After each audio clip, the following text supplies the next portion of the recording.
Hello.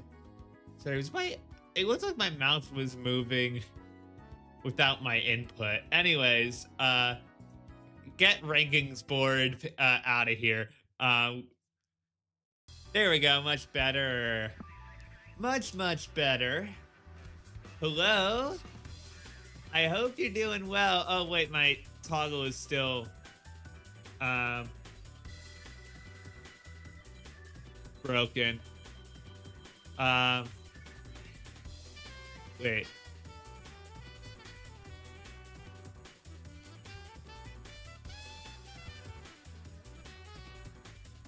Um, yeah, my toggle's still broken. Hold on, let me do this 1 second.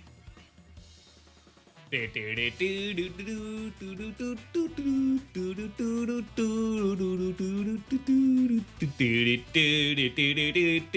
me check if that works. This should. Oh yeah, it's doing the thing again. It's doing the thing again. Okay. Now, okay, but anyways, that works now. Hi. Hi, how are y'all? I hope you're doing well. Um, Today I'm gonna start out with something that is a first for me, and it's something I'm a little scared to do, which is a video reaction. But before that, um, before that, I wanted to show you that I actually have plans for the airport project for City Skylines. It looks like this. Um, this is a recreation of a sketch that I made, and we'll get more into it when we get to the City Skylines portion of the stream. But for now, we are gonna start out with a video reaction. Woo! Yay, but also I'm nervous. Yeah, so cool. Anyways, let's get the music on out of here. I have never done a reaction video before, and I am a little scared to do so, because there's a reputation around react videos, and a lot of them, unfortunately, get that reputation for a good reason. Um, and I wanted to sort of try it out a little bit, just like dip my toes into it, see if I feel like I'm actually good at it, or if it would feel like, oh, I am um not adding anything and sort of just stealing the video. Um so um this one is actually very interesting to me because the reason why we're doing it is because when we had our end of year stream with our ideas for 2026, uh, we talked about sort of showing me showing chat and chat showing me like videos that about topics that we were individually interested in. And right now, the Dakar Rally is going on, and that is absolutely one of my interests. I believe, I forget if I was told about it at the end of 2023's Dakar or like right before the start of 2024's. One of those two, I believe. And I have been a big fan of it ever since. It is uh, how do I describe it? See, I'm hoping the video will give some context, but for those who don't know what the Dakar Rally is, um, it is basically you are plopped in the middle of the desert on either a motorbike or an off-road car or even something as big as trucks. They race huge like sort of trailer truck style rigs in the desert. You're given these notes of a route that you have to follow, and you have to follow this. You have to um, go along that route as fast as you can without getting lost. without getting stranded in the desert, without puncturing your tires or whatever. Um, I believe that this year there are 12 stages over 14 days.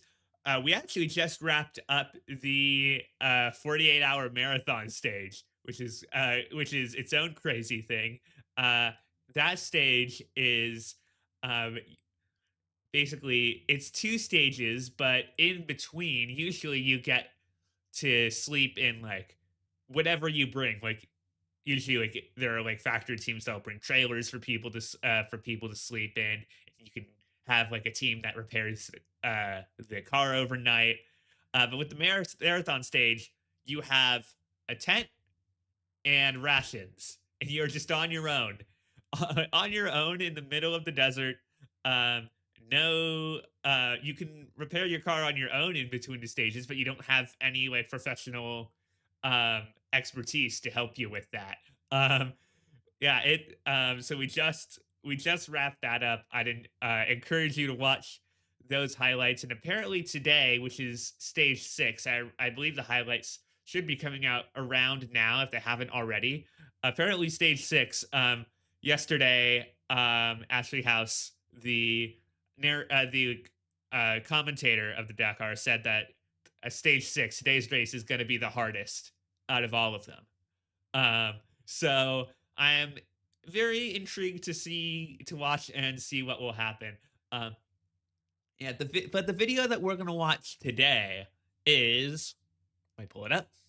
There we go. This is called Dakar's Best Kept Secret: How Map Men Shaped the Rally by Crankin. Um, I initially wanted to do like a Dakar explained kind of video, but there are two reasons why I didn't. One is I sort of already I know a lot of the like basic history of it, just the the very basics. That's one reason. The other reason is I couldn't really find anything. There's obviously stuff made by the actual like Dakar channel, but that is more of, obviously, when it's made by the official kind of people, it's more of like a marketing thing. And I couldn't really find many actual other videos. There was one that I looked at, uh, whose voice was borderline AI. Like I couldn't tell if it was actually somebody's voice, because you know how some people's voices just kind of like sound like like AI generated. You can sort of like, or I guess it's the better way to say it's the other way around. But yeah, like I couldn't really get a firm grasp on like, is this an AI voice or is this not? Whereas this video, you'll see the guy, like the first shot of the video is the guy talking to camera. So I've only seen like the beginning 10 seconds of this video. And supposedly it's about like covert, like trying to find out what the route is. I'm interested. I haven't seen this before, so, and I will try to be um as ethical of a reactor as I can. So let me pull it up. I already pulled up the audio, so I should so hopefully this should be okay. Okay, and it is 23 minutes. There we go. There's the video. Um and I'm going to yawn beforehand so it doesn't seem like I'm bored by this video because I'm tired and I haven't seen it yet.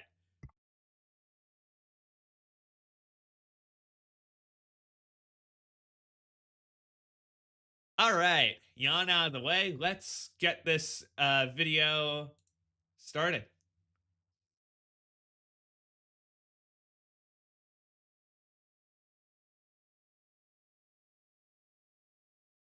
It's crazy.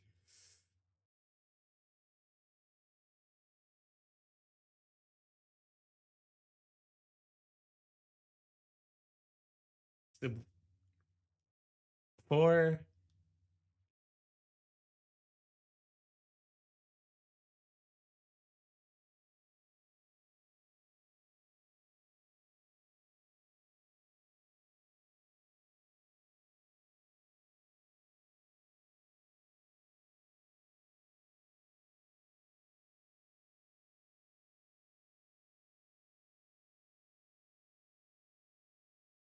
Yeah. So the digital era, for people who don't know, the digital era is they used to have when they have the notes for the route notes that people follow. They're usually called pace notes. When you have the pace notes, it used to be like a physical set of instructions. You would have a thing attached to the car or the motorbike. You sort of wind through it. Now it's digital. Now it's on a screen. That's sort of what they mean by digital era.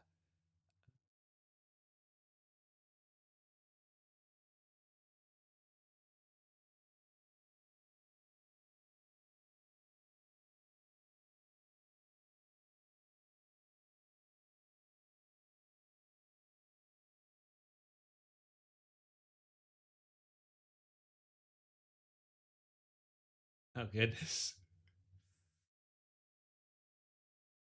seems so long ago.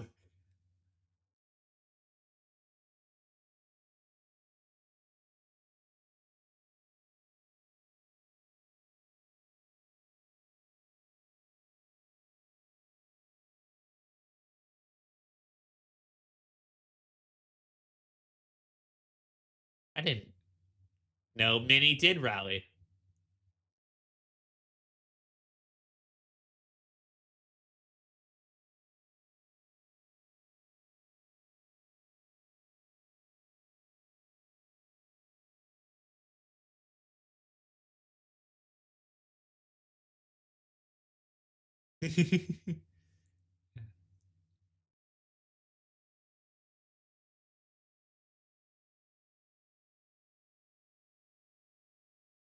Yeah, I'm using Google Maps now for the city skylines.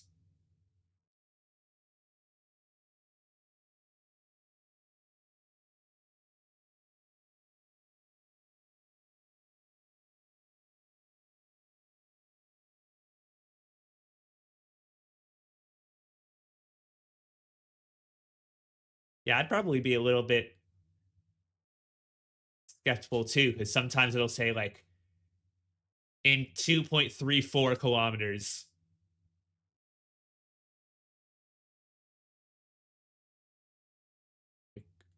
That that's incredible level of specificity.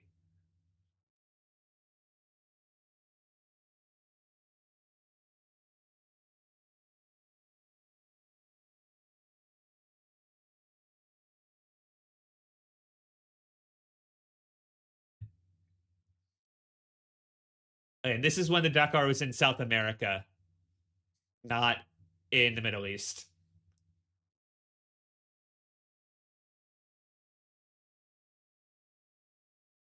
Yeah.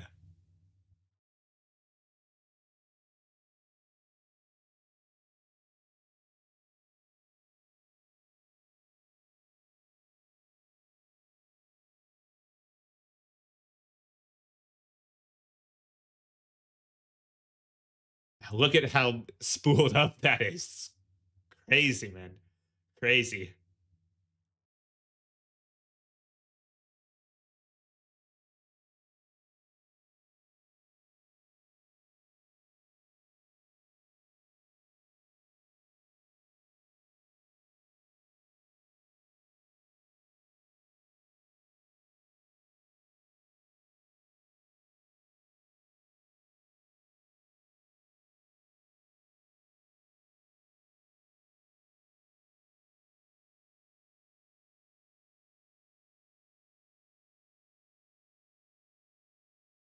No idea what any of those mean.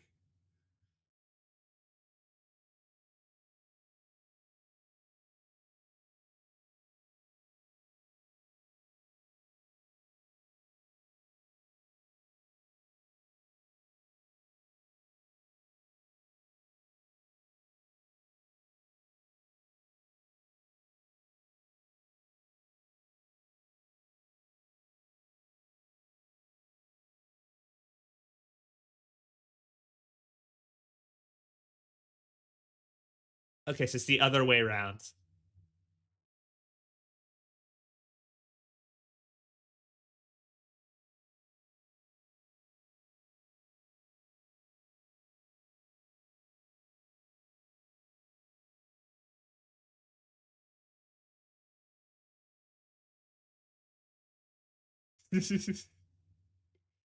That's funny.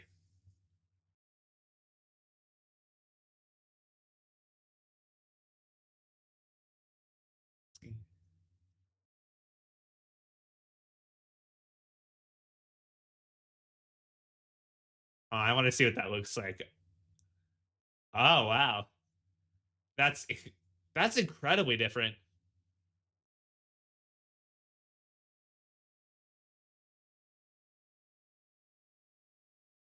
How do you read all of that one going like 100 miles an hour? This guy's such a good storyteller so far. I mean, I hope I'm not talking over it too much. I'll lower it if I edit it into a video. But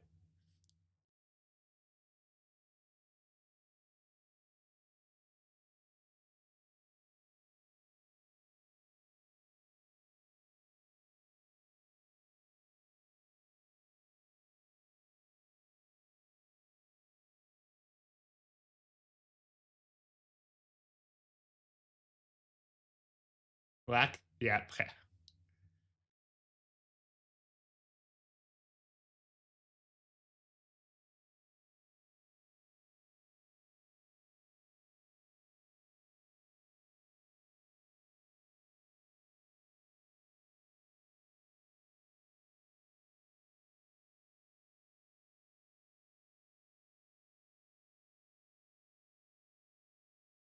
I'm gonna pause this so I don't talk over the video. I'm impressed by Crinket's script writing so far, and just his willingness to make the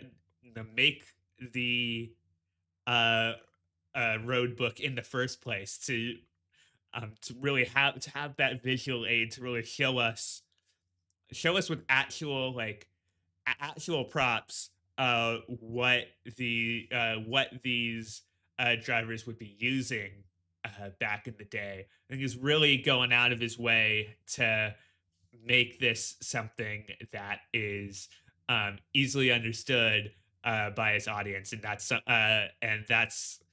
such big attention to detail. So massive props to you for that. Uh, yeah, let's continue.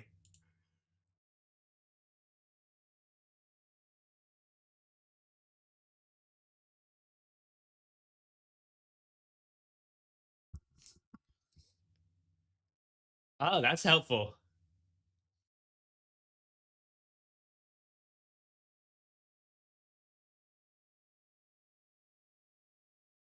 Yeah. That's Cap is also like, very similar. Cap is essentially a system that pilots use as well. Very similar, yeah, very similar things. That's instead of the only thing that's different is that instead of 99, we would use a three-digit number, is a zero, nine, or niner, just so that it all there's always three digits there, yeah, three digits there, so we always know that we're talking about a compass heading specifically.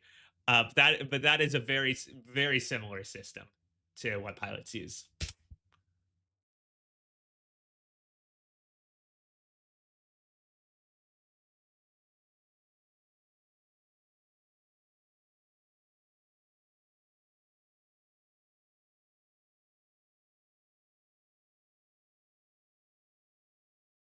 Yeah,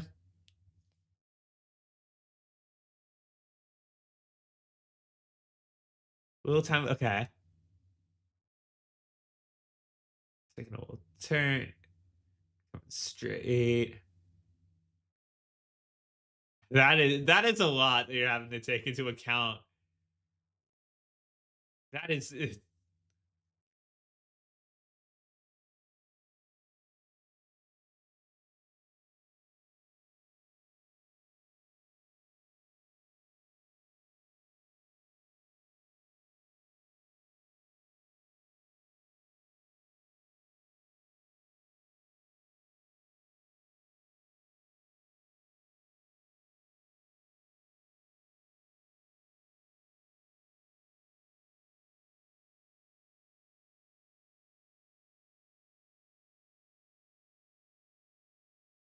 Oh, that's clever. I like that.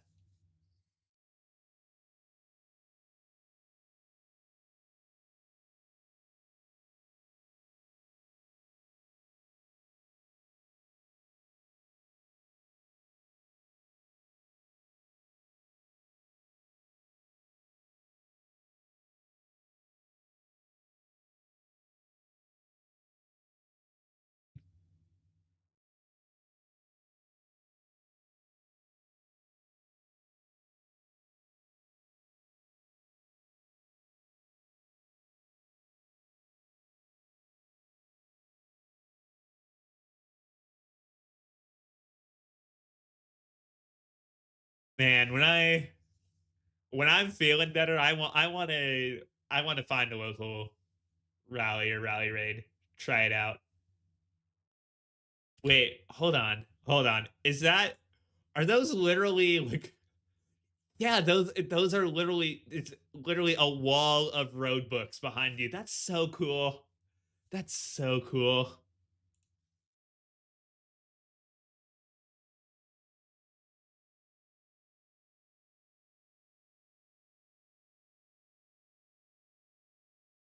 Wait, it's not oh goodness, it's not playing. Okay, I will definitely make a VOD. I didn't realize the audio wasn't going because um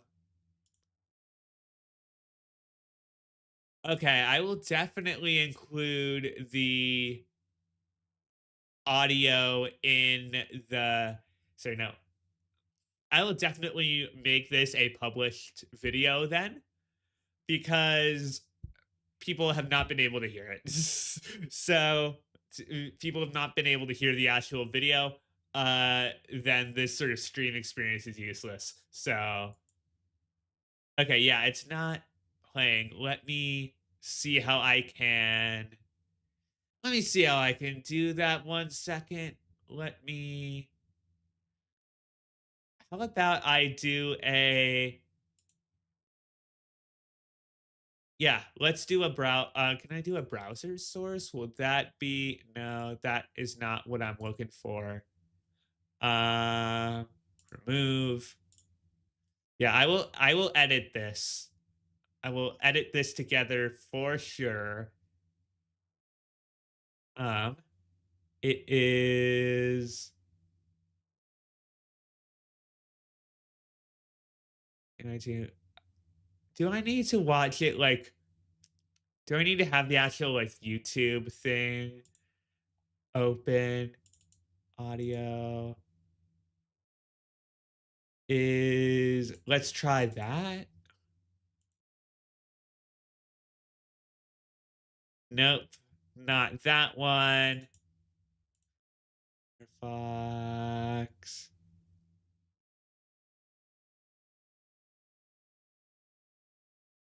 Okay. Let me turn off this for a second. If I do it in yeah, because the thing is because I'm having it in picture. So that's what I assume is going wrong. Is I'm having it in picture. Let's put this here. Let's go full screen. Audio. Oh wait, no, this would be oh that's no, I think it's just because it's because it's yeah, it's game audio. It's yeah, that's what it is. It's game audio instead of application audio capture, I believe. Well, yeah, let's keep that on, but let's switch this to this and turn that on. Sounds pretty neat. Tips and tricks to make you faster and safer. But when even that is not No, enough, that when you want to go for the that is also not.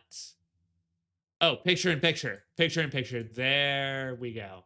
those last seconds, that's when the mapman came into play. Basically, when the Dakar moved from Africa to Argentina, they lose There we go. all the knowledge of the background of the better. terrain and the geography. These were dedicated people that would study the entire Okay, let me. When that is not enough. When you want to go for those last seconds, that's when. Wait. But this already said something in or changed. Okay, here's where we It were. just depends. This already sounds pretty neat. Tips and tricks to make you faster and safer. But when even that is not enough, when you want to go for those last seconds, that's when the mapman came into play. Basically, when the Dakar moved from Africa to Argentina, they lose all the knowledge of the background of the terrain and the geography.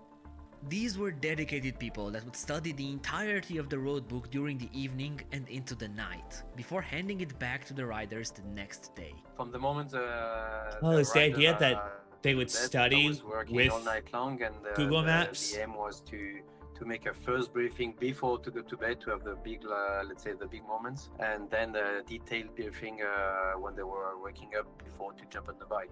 They would use a software like Google Earth and transcribe the step-by-step instructions onto a digital map Ooh, okay. to create an actual GPS track from it. Then, combined with their past experience, they would attempt to improve the roadbook and enhance it by looking at the satellite imagery. They got so good that they managed to recreate the track at about the same speed that a rider would ride it.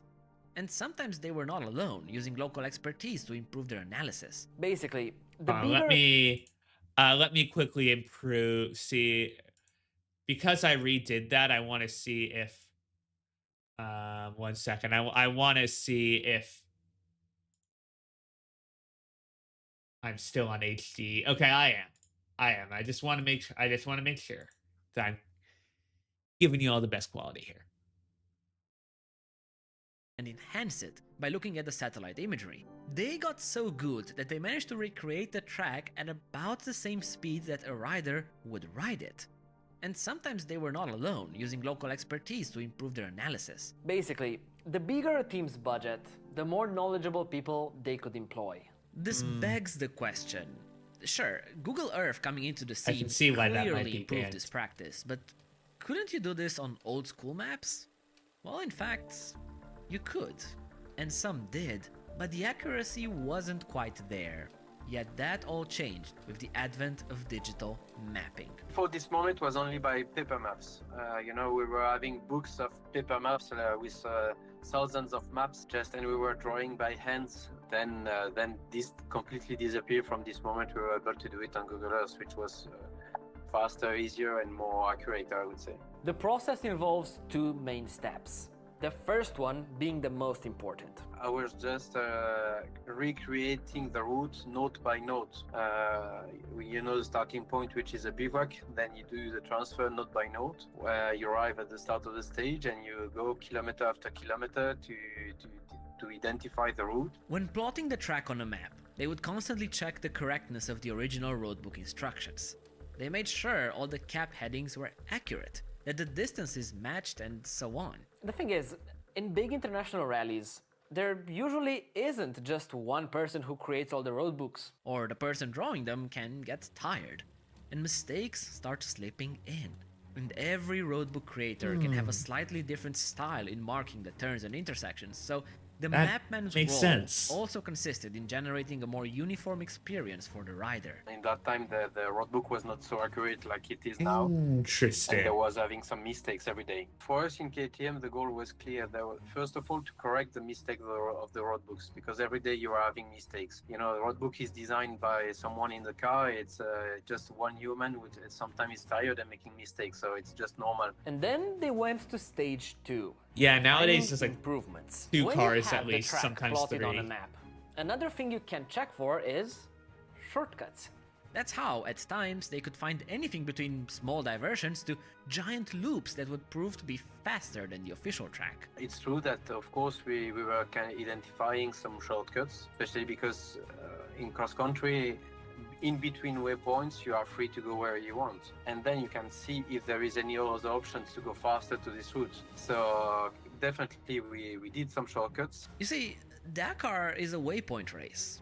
It doesn't really matter where you go as long as you hit all the waypoints. So That if you is how could it fly, works. you could just go in a straight line, point to point. In a way, the track you take doesn't really matter, as long as you hit these marks. And that's what allowed for the shortcuts to work. There are less waypoints on. Hold on. In the past, there are less waypoints on. I think the longest shortcut. Hold on. In the past, there were way less waypoints on the track, and they were there just to make sure you're heading the right way, so shortcuts are easier to find. Okay, that makes sense. That makes sense. I think the longest shortcut I made for them was 45 kilometers. Wow. And 45 kilometers, it's a long. lot. People imagined that these shortcuts were a safe, magic option that just allowed riders to dominate. But that's not exactly true. Because these options had the opportunity of saving many minutes. Yet they carried the risk of losing many more. It was a bit of a gamble. Not every riders are able to do shortcuts, because making shortcuts means going in the unknown. Totally unknown. In that moment, you forget about the roadbook. That is a very big risk. Yourself for the dangers, for the vegetation, for the fences, and so on. It's sometimes for such riders, it was making confusion, you know. So even if on paper they would be faster or shorter, the risk of like the extra mental strain would. The rest of getting lost is much higher, because if you get confused in the moment you are outside of the roadbook, then you did everything for nothing. You could say these people were loved by the riders that benefited from their services, but also despised by everyone else. They represented a huge competitive advantage, but one that only a select number of riders could profit from. Still, how exactly would the job of a mapman work? Let's become a mapman. Here I have a roadbook from a recent rally I've done, and let's try to plot it into Google Earth. So Tulip 8, and now I need to go. Now this is through the forest, so it's not that easy to figure out exactly where the track goes through, but okay, 0.48 kilometers. This would be 500 meters. So I have the road that goes ahead, indeed. It's gonna be here actually. I have this road that comes from the side. I would enjoy this stuff. I could add the cap. This is something that I would like get here. There's note I don't big have kick a cap out heading of. for. I could always just add the cap heading to it. You can see we start to have a track. So if I can see that there's an opportunity here to do this, while I only have a waypoint like here and here, then I can cut the track short. Now obviously this would be a bad shortcut, but you get the point, right? This is what it would do, how you would find the actual shortcuts. Do you think the mapman actually brought in some victories in some years? No doubt, yes. I mean, first time I did it for KTM was Dakar 14. Mark Coma win it. Mark was one of those able to make shortcuts. In 2 stages, he just followed my indication and won 45 minutes. So it was clear, and this is why after Dakar 14, huge advantage. KTM proposed me a contract for 6 years. For me, it was not about Dakar winning time, was about avoiding to lose time. Hours and hours. It was making the life easier for them. So it just giving them more confidence on the bike. Now, once again, the story of Mapman is over, but when it was on, I think a good Mapman, it was a certitude for victory, for sure. Now, I can hear you asking already, was this even legal? Well, as a great man once said, there was nothing in the rule book to say that this was allowed. But critically, there was nothing that said you couldn't. No, absolutely, it was legal. I mean, the fact is, it's a kind of specific knowledge, and not so many people are able to do this job, but it was absolutely totally legal. According to a magazine interview with Edward, by 2015, for the bikes, KTM, Honda and Sherco all had mapmen involved in their operations. But other than legality, this brought up a fairness question, because realistically, only well-funded factory teams could afford to access this extra knowledge. Yeah. In a race like Dakar, is that fair? I recognize that it was not fair for those who didn't get the services, but as soon as it was legal, we were fine. You have to realize that how are you? Even Hope if you're they doing well. wanted to, they couldn't replicate this role. Back then, after riders arrived to the bivouac, they were left with no time to do anything else than the basic, necessary operations to continue the next day. Doing good. In fact, Dakar was known for having a sleep and fatigue issue, having to spend hours in front of the computer, extra for marking your roadbook, eating, fixing your bike. That was there's such limited time. You gotta get your rest. A little war started between the teams and ASO, Dakar's organization structure. I was really pushing the organizers to say, as soon as you deliver a roadbook which is accurate, you don't need the map man. Teams need it because your roadbook was with some mistakes, you know. If as an organizer, you give a proper roadbook with no mistakes and all I the can indication appreciate you that need, approach. then I can appreciate that everybody approach. has the same, Oh, thank you for you the know, the same follow. level of famous. Welcome on in. Sorry that the thing is blocking the follow message. Yeah, I've seen your name before. I think you must have been there for it's saying a first time chat. So I believe you must have been there for a collab stream. Um, I believe that is the case. But welcome in the Flight Club. We're reacting to a video about the Dakar rally and how people used to employ like teams of maps and all like teams of map men to make shortcuts and all that. And it's been really cool so far. You should give this guy YouTube subscription. It's very cool. It's very fun. Basically unfollow you. Gotcha. But yeah, seems like in about 5 minutes we're gonna head into City Skylines. So if you're not interested in this, don't worry, it's almost over. The rally's track kept evolving.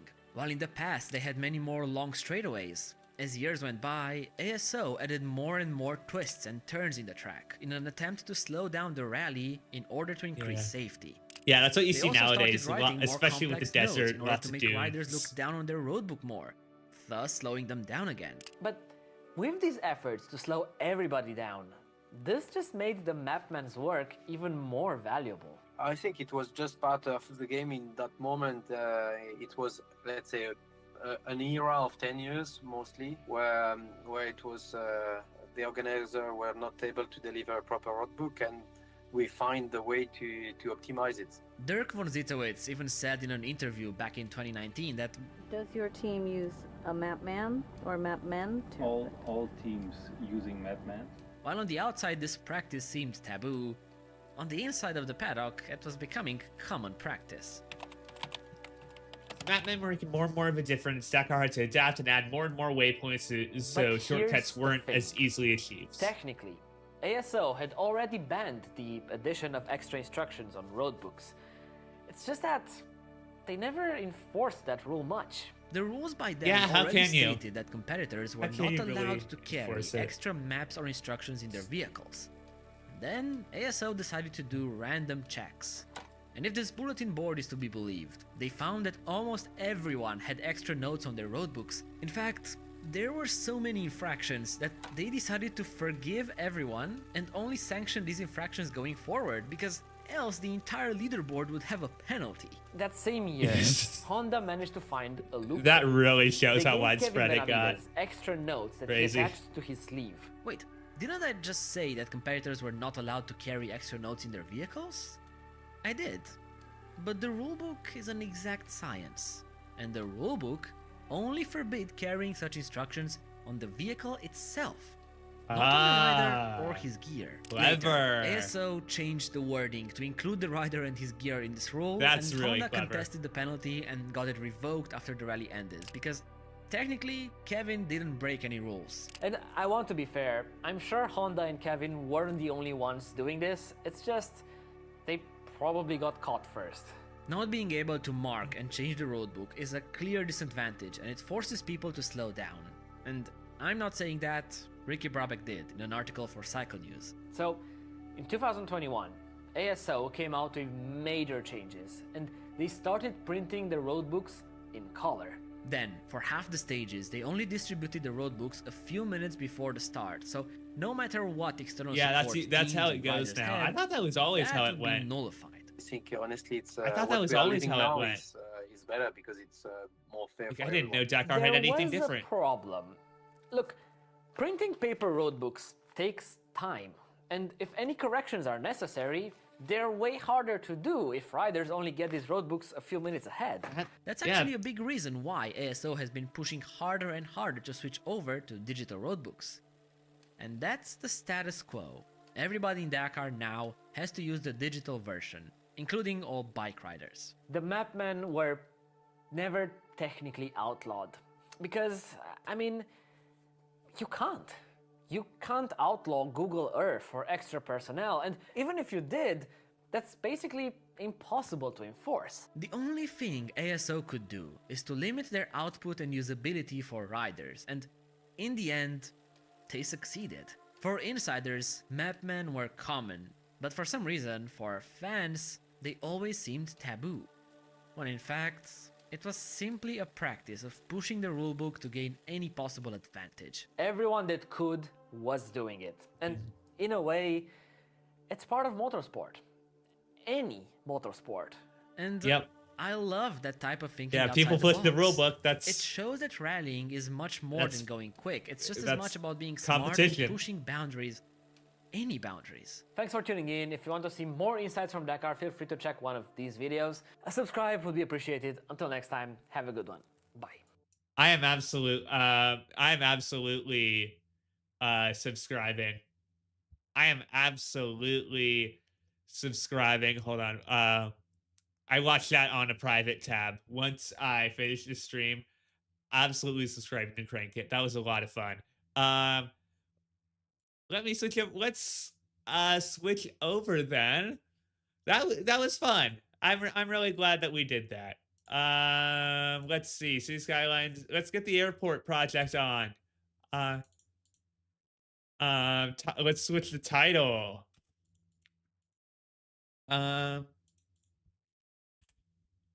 City Skylines 2. I'll remove that.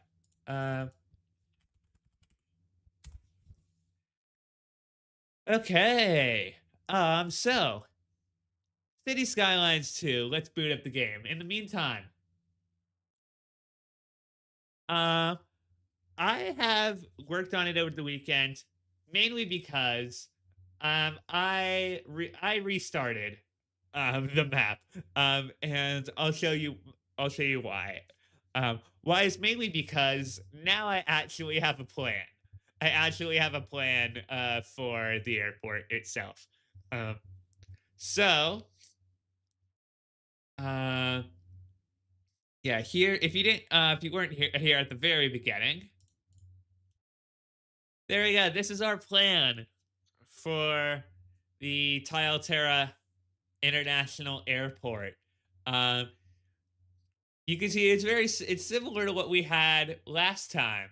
I'll say like the red let's do the green are our runways, the blue are taxiways, and the red is the actual terminal itself. Yeah, what we have what we basically have here. So yeah, I'll show you once we get into City Skylines itself. But the two that are going from northwest to southeast, the diagonal ones, those two are still parallel. They're still right next to each other. That is stayed the same. That third runway is still in that same the long one at the bottom is still in the same place. What we're gonna do for the fourth one, we're gonna create a little bit of a little bit of a man-made island runway, and that I think is gonna be pretty fun. And that fifth one is actually a crosswind runway that's not gonna be used. That's gonna be a backup runway. I'm going to paint the surfaces. I'm going to put the surface down, but it's not actually going to be functional. Okay, it's all right. It's loading in. And yeah, the red is the terminal. The terminal. The one at the very bottom is going to be our international terminal. And then it goes into and then the rest is domestic travel. So those will be smaller gates, things like that. And then, cargo in the top left, and rentals like rental car stuff. Rental car, other transportation kind of things. So, yeah, let me take the image off. I'll put it back on in just a second. I actually want to search I'm quickly searching. Okay, I was just thinking about how many gates we could use. I searched how many gates does LAX have.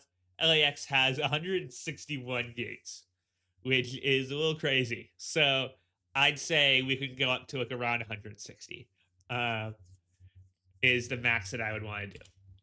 All right, yeah. Let me pause it real quick. So this is the map that I sort of see. It's a little bit different. You see, I don't have that second runway in place. Uh, I moved this to more of the middle. It was previously. Oh yeah, let me turn on my actual mouse capture. Yeah, so we had this runway is now. This runway is now in a bit of a different place. It's definitely further up. We're gonna do some land sculpting here. This runway is now 3,504 kilometers. This runway is now 3,200 kilometers. Uh, I realized that here I can't delete the actual net lane the like net lanes or whatever. Look, I realized that maybe I should have done it longer so I could have a space threshold here, but now we're gonna keep it like this. So yeah, we have this runway gonna go down here, the little island runway over here, and I believe it was gonna go the crosswind runway. I believe that was gonna go like something like that, or no. It was gonna go like this. It was gonna go, yeah. It's gonna go like this. For our crosswind runway. Um, and just to show you how that compares to the plan, so you can sort of get a good idea of how everything is set up. I'm gonna pull up. Um, hold on. Let's pull up the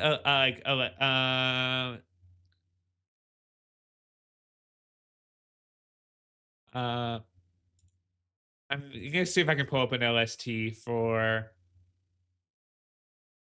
Okay, yeah, let's pull up yeah, watch on YouTube.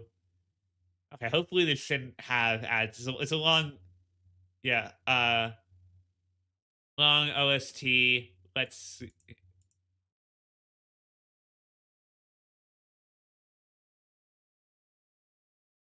Let's put on the Persona 4 chill study mix.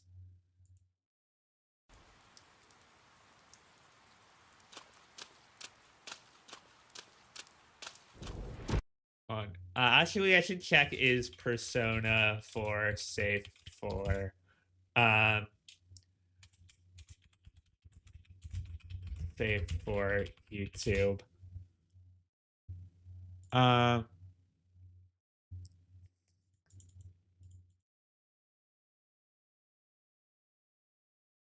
Okay, yeah, Persona 4 seems to not be that, so let's just do some Takata.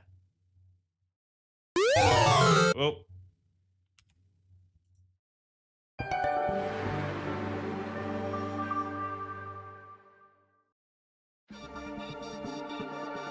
Yeah, we'll skip. Can we skip the actual theme? All right. Oh, that's 10.7. Let's turn that down. All right. And I'll actually pull up the plan and have that like here. So that's what our plan is.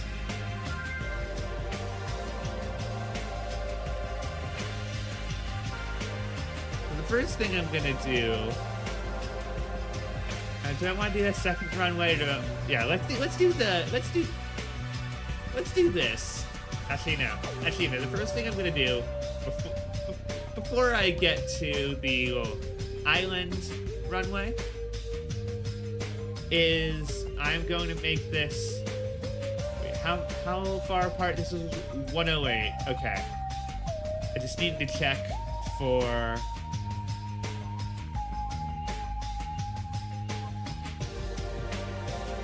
Okay, 108.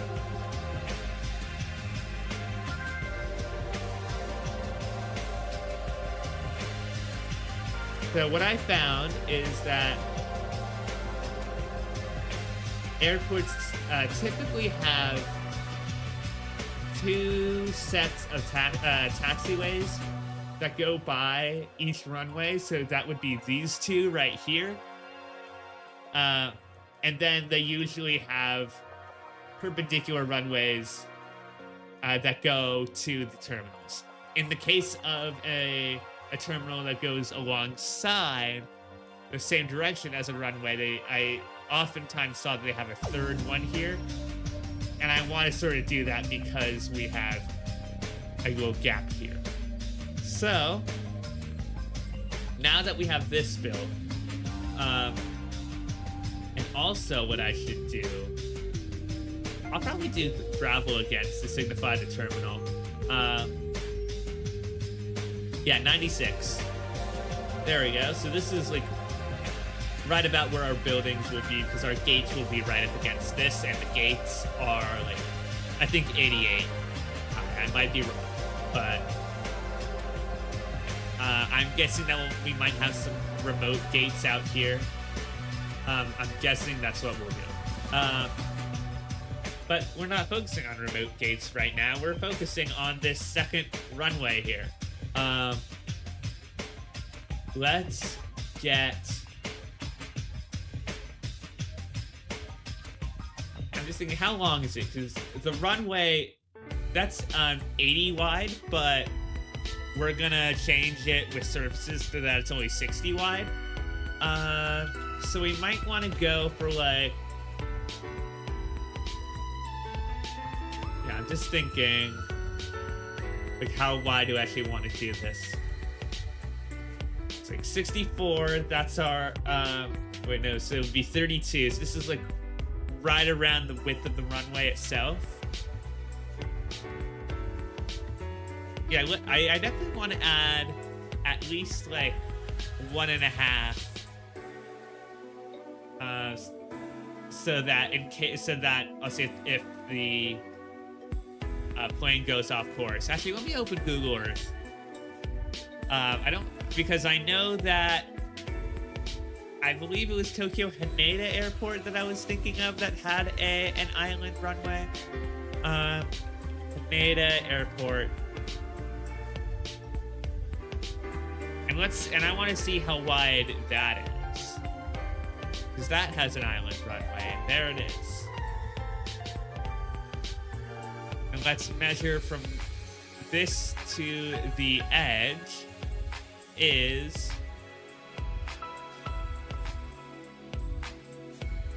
Let's see. We have... Okay, 125 meters. Okay, let's do 120. So that's going to be, yeah, 32 plus, it's going to be like 152. Okay. It's going to be like this. And maybe we should actually move it a little bit farther down in that case. We can move it a little bit farther down.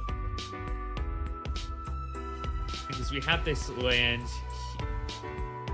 Yeah, let's move it like... Yeah, because we have this. Yeah, let's move it 1, 2, 3, 4, 5, 6. So that we have some distance. Okay, so this is where it's actually going to be.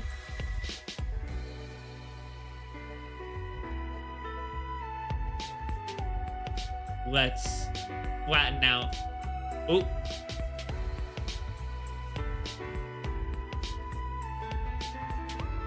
We don't need to worry about that right now because we'll be...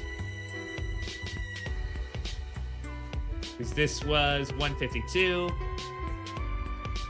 Okay, I need a little bit more on this side.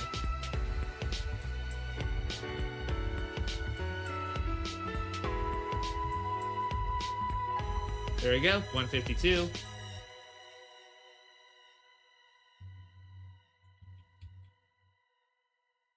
So...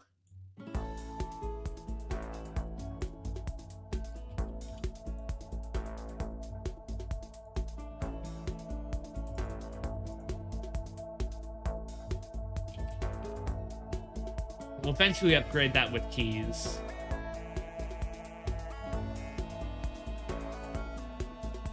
Negative 35. We'll just put that up. Yeah, something like that for now.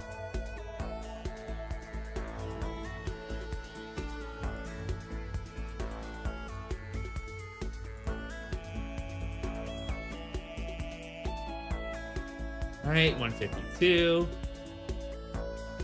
Actually, no, this will, yeah, so what we're gonna want to do with that is actually go the whole, like, 180, because I believe that was the distance between this and the runway. Yeah, that the taxiway or whatever. 184, and we'll do the whole thing with this. We turn it into that to make it 180.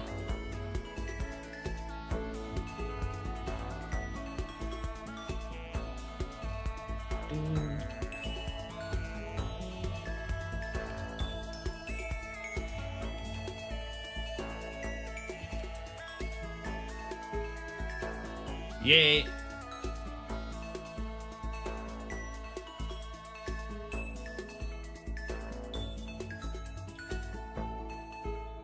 Okay. And we're gonna do I think there was a thing where it said like consistently constant slope from start and end point. Okay, you know, we will just do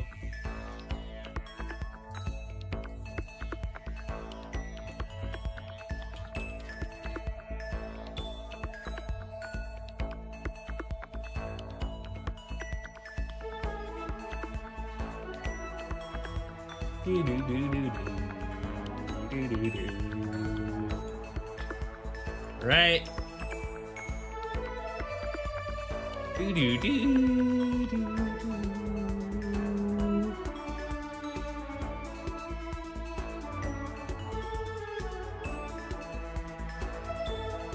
And I want to be careful because I do want to keep the actual terrain.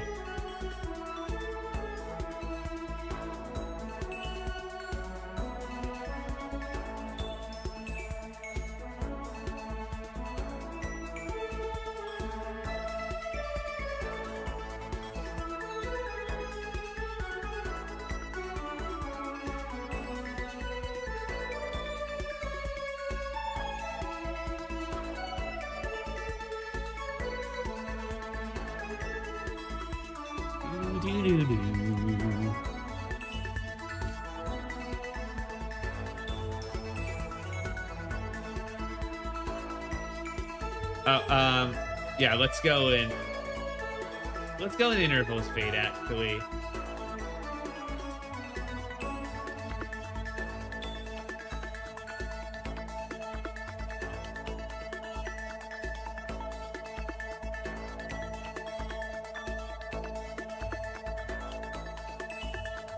Right. And I believe that will match. That'll almost match up, but yeah.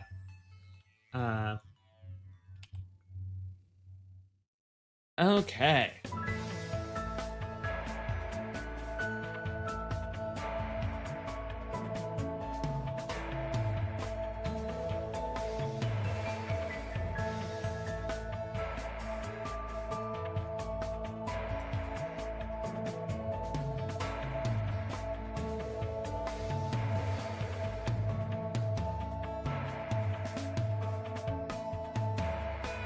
Okay.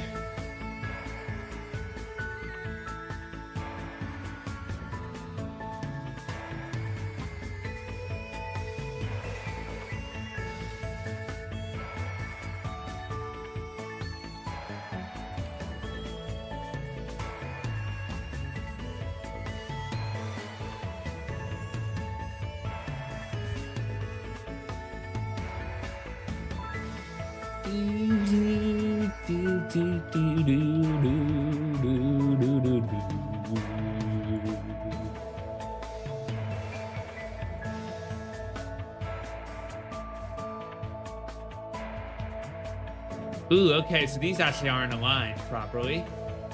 That is interesting.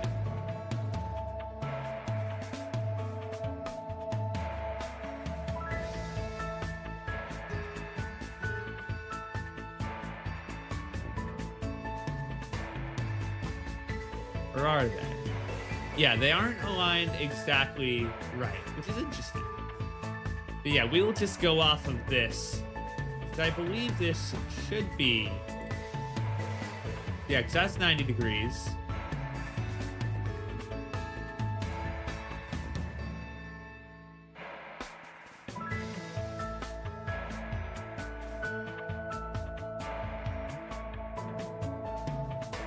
All right, check.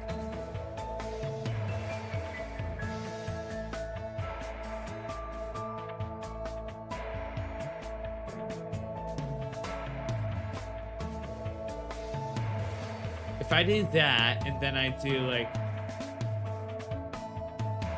Yeah, okay. That is not... Okay, so we are at a 90 degree. I'm doing that just to make sure that these are aligned. So I probably got something wrong over here. But what we will do is...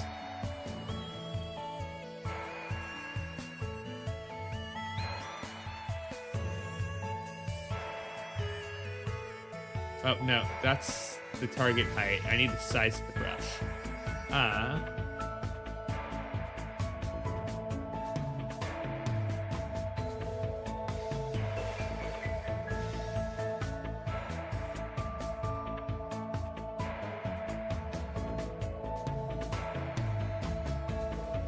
And this, the size was gonna be... like... Yeah, 2714 was going to be the size.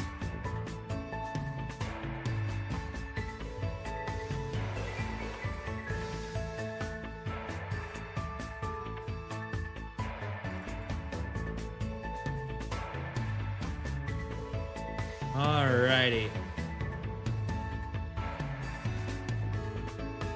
Let's get Anarchy on. Let's save before we do this.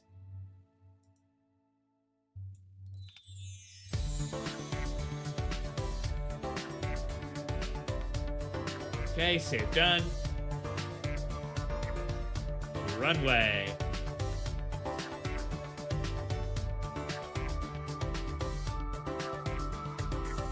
$27. Okay.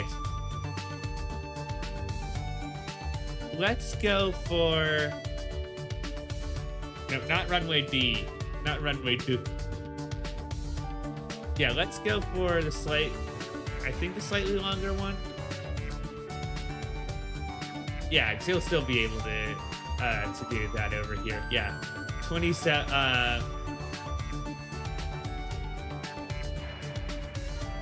So it's going to be 2,700 and 2720 is going to be the full length of this runway.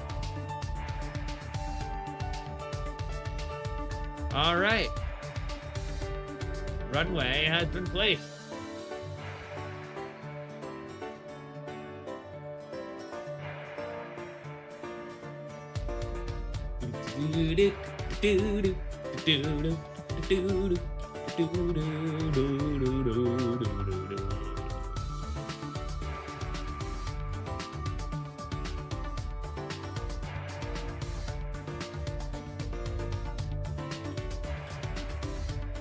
And we are gonna need to go out 120 for the blast pad.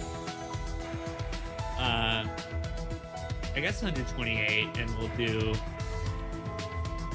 the thing.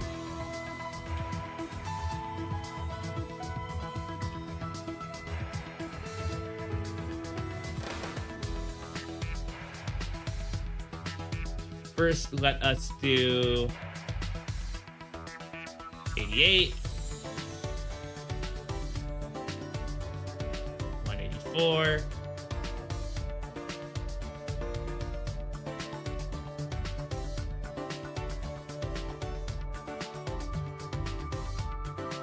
And let's actually see, is this separated by far enough? Looks like it is. Yeah, 120 compared to 108. Yeah, that is just fine. 120 is actually great, because it fits in with, because these are going to be 240 apart. So that actually fits perfectly. It didn't even try with that. All right.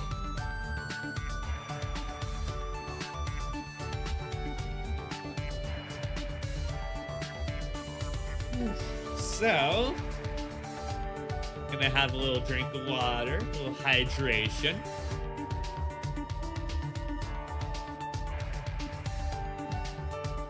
Us.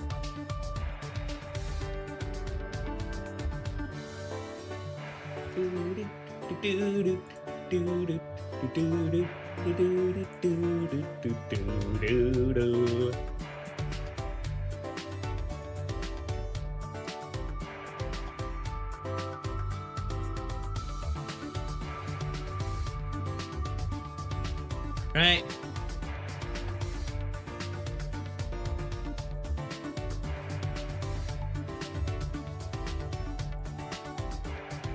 $120. Oh, I need 128 because we need to fit the thing around the blast pad. And actually, here, let me pull up the other image.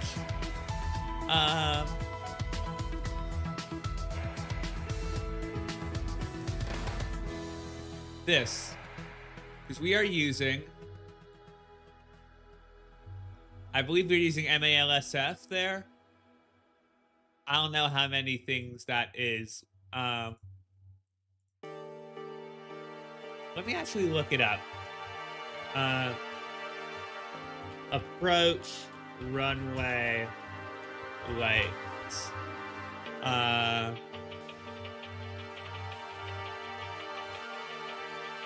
There we go. Airport lighting aids. I believe it's somewhere in here.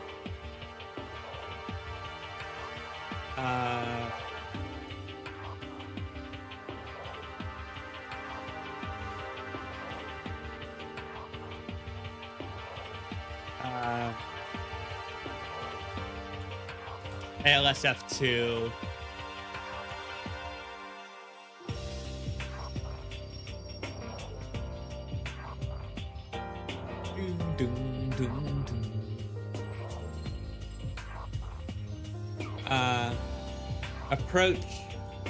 Approach lighting system diagram.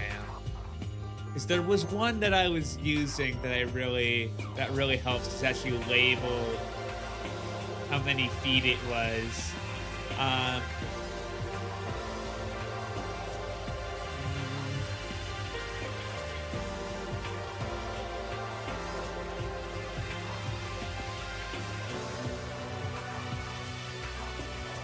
Here it is. Here it is. That is 1,400 feet, and we should probably have it. I don't know how many feet apart those are spaced, but yeah, 1,000 feet, which would be 300. It would be 300 meters actually. So.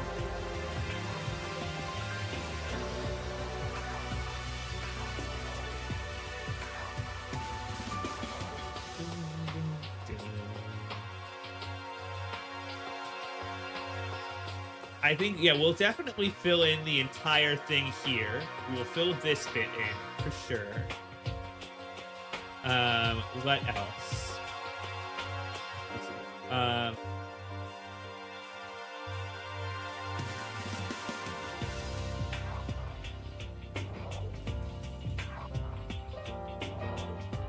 Okay.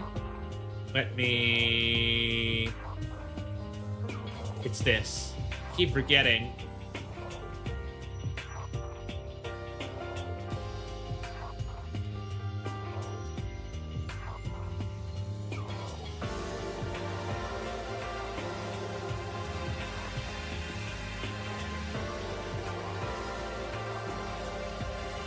Okay, we fill that in.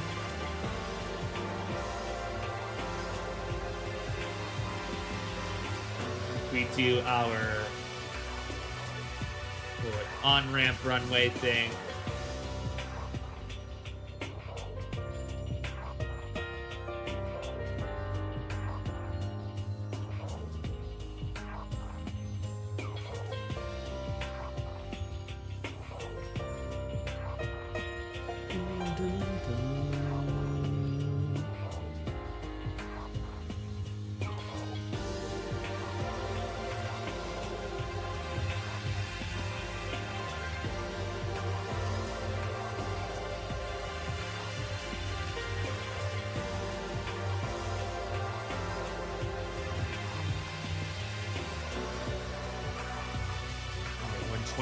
This is going to contain the blast pad.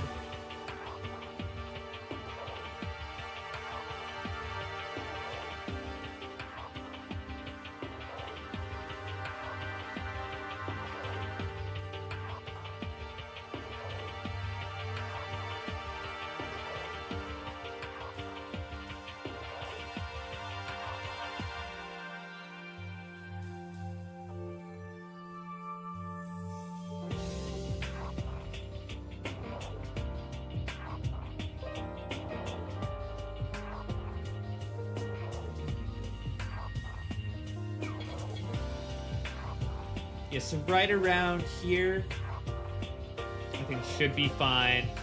We will...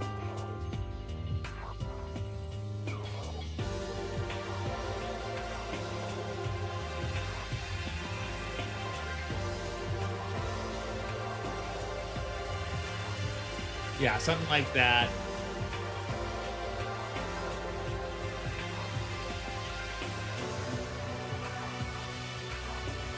There we go. We'll...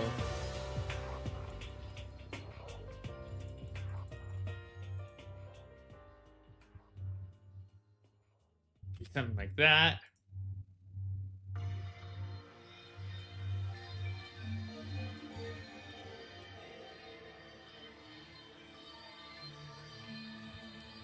And we'll add some like water in here just to sort of show that it's an island runway.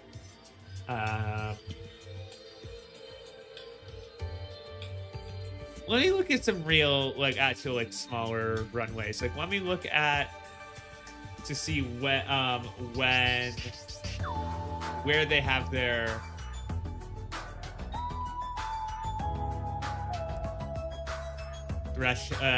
when they have their little off ramps.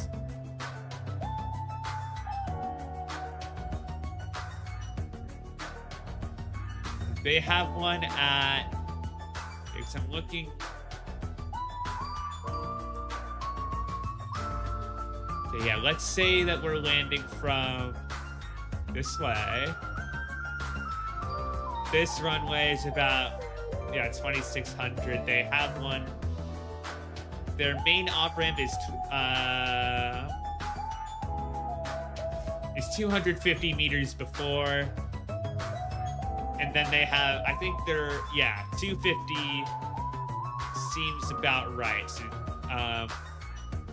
So, yeah, let's add.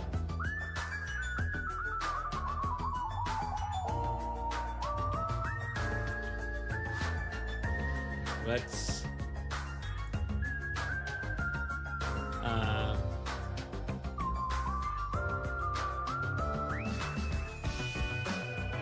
dude, this is nice.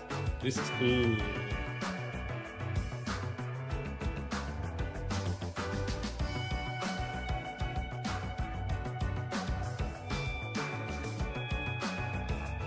Yeah, we'll actually do it measuring to,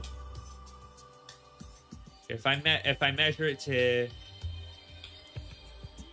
yeah, the runway entry point, What's the difference? Yeah, okay, 200. 200 seems to be the main difference.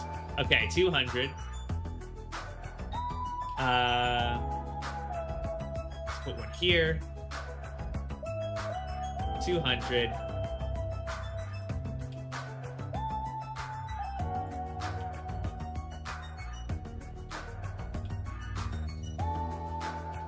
Yeah, this is a very small.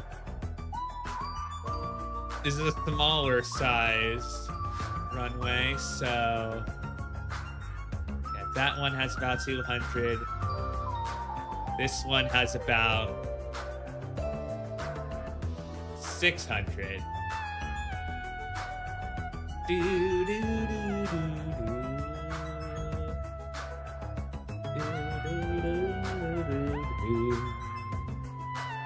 Do, do, do, do. Here, you know what? Let's do.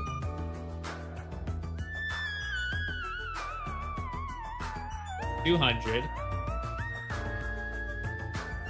We go up like this.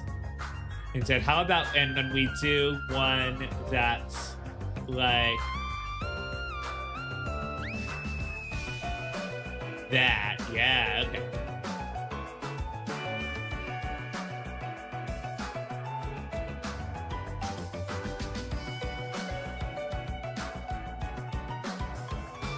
Do, do, do, do, do, do, do.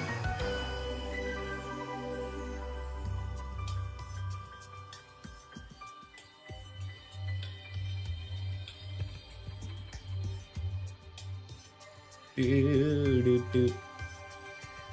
And we'll do the same thing on this side. 200.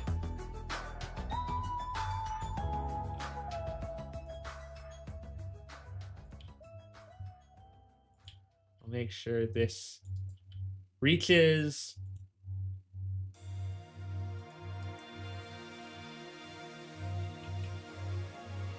Guess we'll go 400.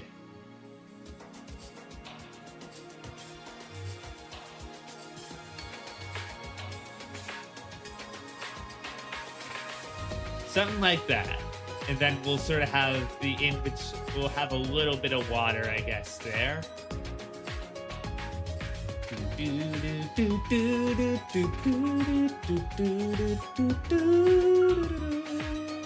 Or I guess actually we won't, because we need 156. So we won't have any water. I think we could just have some decorative. We can have some like decorative tarmac, I guess. That would be cool. Probably wouldn't necessarily be allowed per se, but it'd be cool.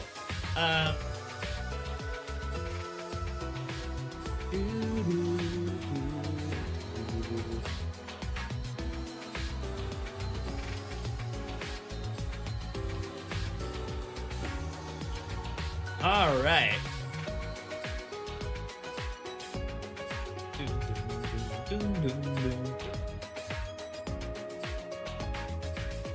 All right, landscaping.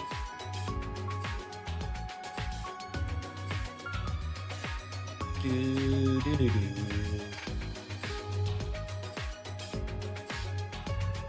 $128.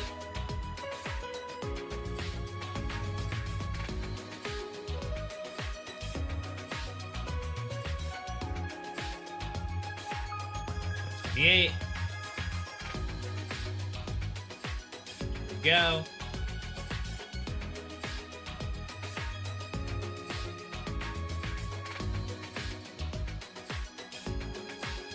All right, so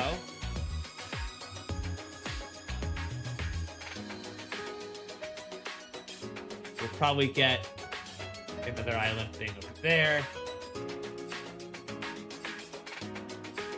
Let's go. Fill that up with water.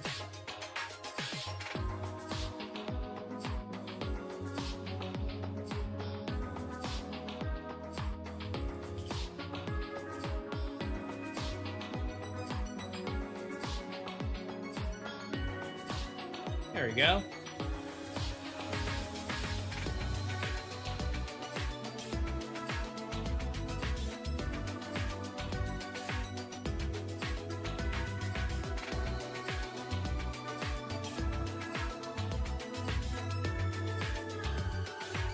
We'll eventually come touch this up with keys and stuff, but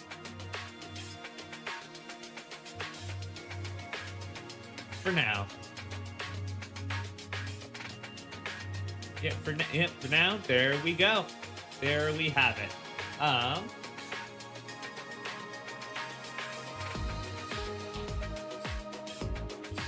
Let us do... Yeah, let us do our little runway thing here.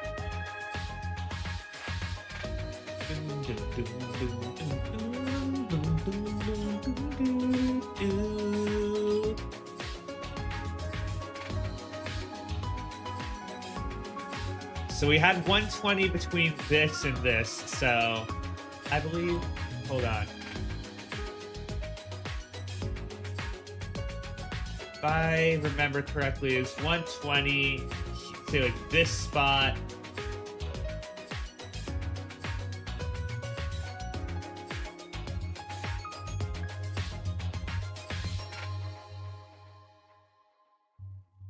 Yeah. It was 108 to exactly the space. It was 120. What's happening here? It could be a dead body. All right, 108.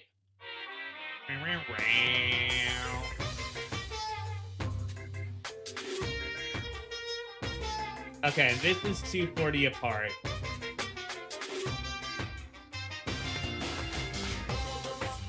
And this is 108.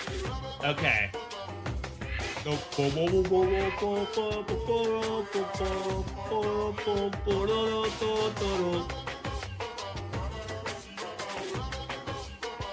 All right, so this one, now we go up 120 from here. And if I measure the distance between you and you, it is 3406. So let's actually do a full 420 lighting system here. So we've already done the 120. Let's do 300. I guess not.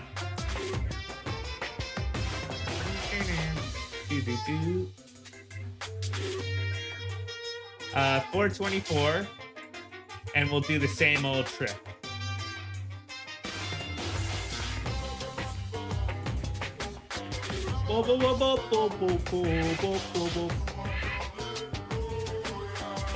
There we go. Funny number 420 is here. So, go 48.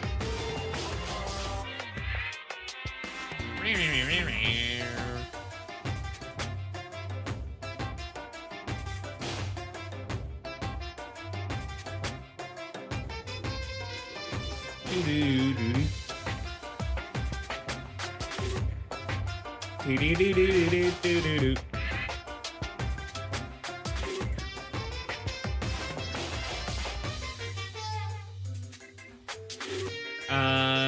3106, and then we can basically,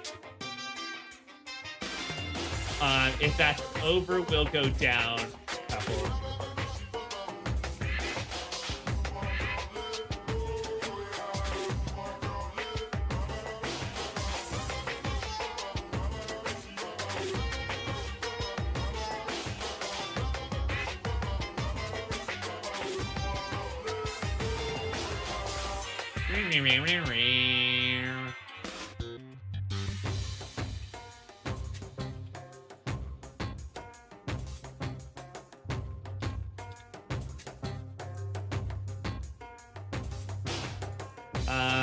Eight.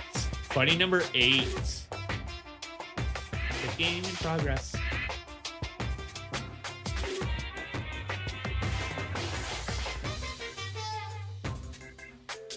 Um, 3.104. That'll work.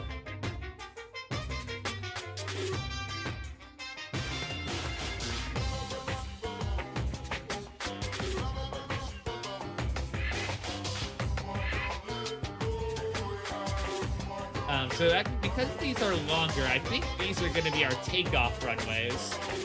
And I think these two are going to be landing. I think that's how we're going to... I think that's how we will split them. So...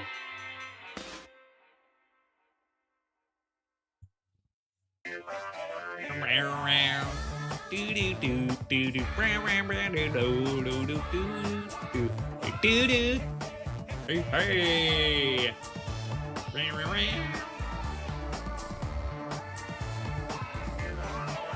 Hey, hey, hey.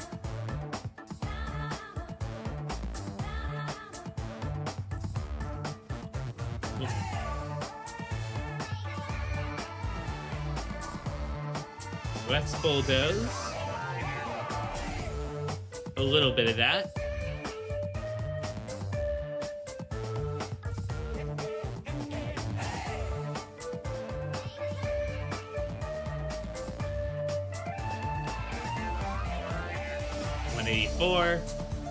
We do this little trick.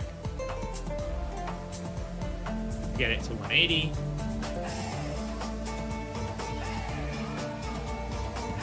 That.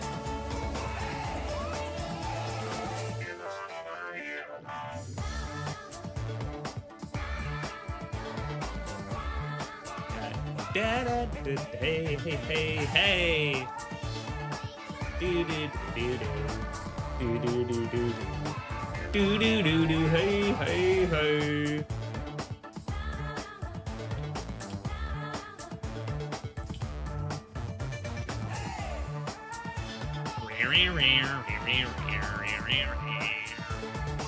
Do do do do hey hey hey.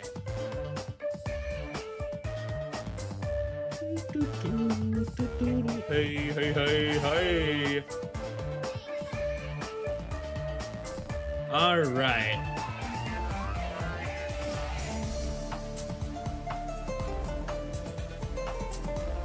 Now we can go and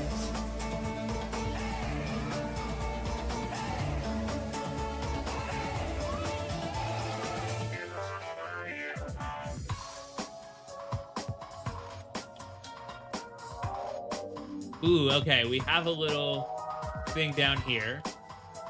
We had that last time, actually, when we put a runway over here. We had a thing. Yeah. Hey, hey, hey. This is why we save before and we load to see so that we can really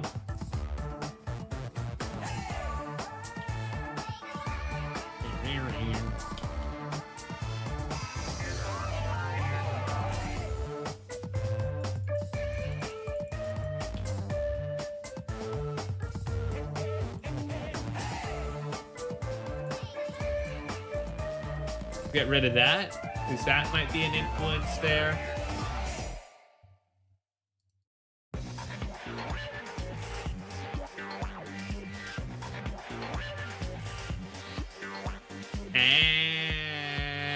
Okay, I think I covered it.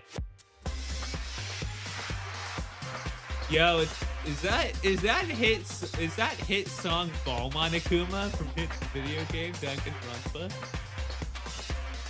And it still didn't. Okay, I do not think there is any avoiding that, which is unfortunate, but it's something that we can deal with, probably by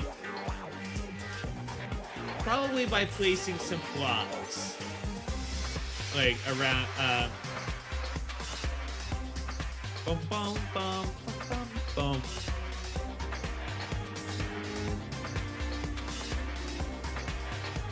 Yeah, for whatever reason, there is no fixing that. So, we can do something like, let's search cube.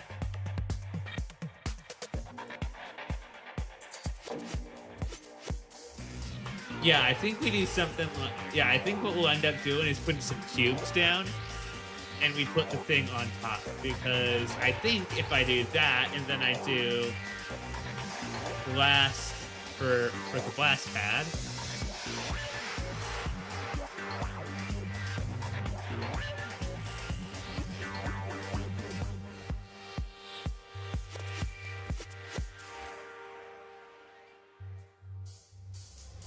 Okay, it's not showing up on top of the cube, but it's something we can figure out how we deal with. Dun, dun, dun. Or maybe, you know, not all of the runways have blast pads. I think this one definitely needs one, considering it's heading towards other runways. But yeah, we will figure out a solution.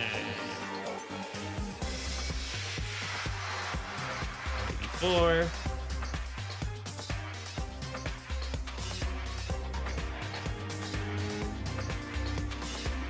And we go all the way.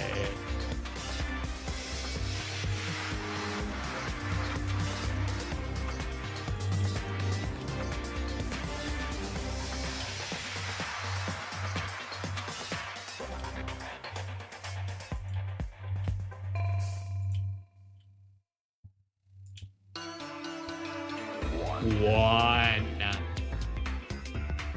Two. One. Two. Bam, bam, bam, bam, bam. Is all that remains of a once powerful node. Okay, we can delete that. You're on the threshold of an amazing adventure. Delete that. One. Two. One. Here, let's we have the image overhead. I need to pull it up bigger on my other screen. Is all that remains of a once powerful node. Yeah, because this one is gonna go over, and that could actually meet that second thing down there. So let's say, just in case, do do do do do do do do do. Is all that remains of a once powerful node. There you go, right here. Right now, you're on the threshold of an amazing adventure. One. Delete that path. Two. One. Two. Is all that remains Go. of a once powerful node. Right now, you're on the threshold of an amazing adventure. Dun-dun-dun-dun.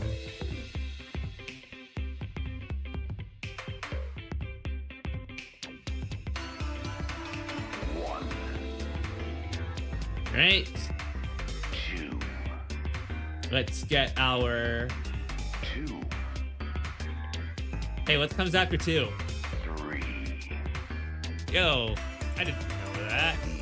Is all that remains of a once powerful node. Okay, 108. I don't know why I was able to do it that time, but hey, I'll take it. One. Is that getting bigger? Two. No, just because the spacing changed and it's still 108. Okay. So right around here is where we have sort of a split between. One. Two. Gate. Two. Three.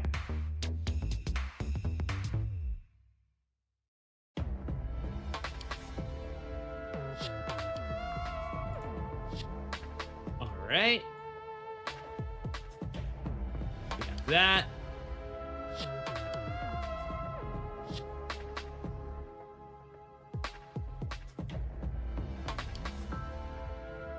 Right.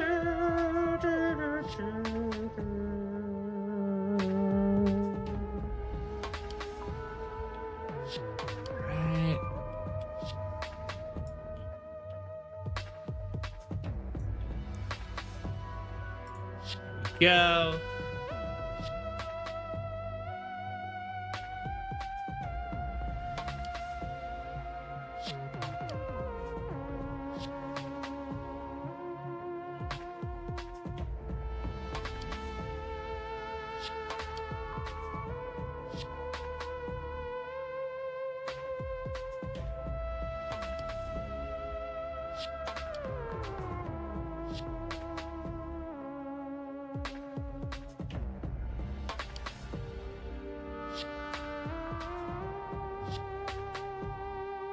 Wait, is that not 180? Oh, did I just measure 180 from here? I did. That is not how that works. You gotta measure 180 from the center, like this, actually. That was stupid. And it means that this no longer lines up, which is unfortunate.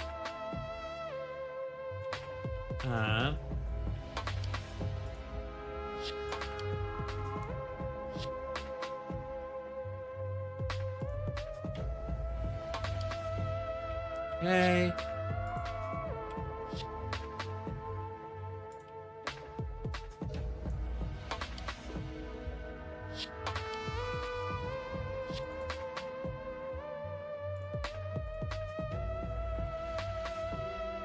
Delete that. Delete that.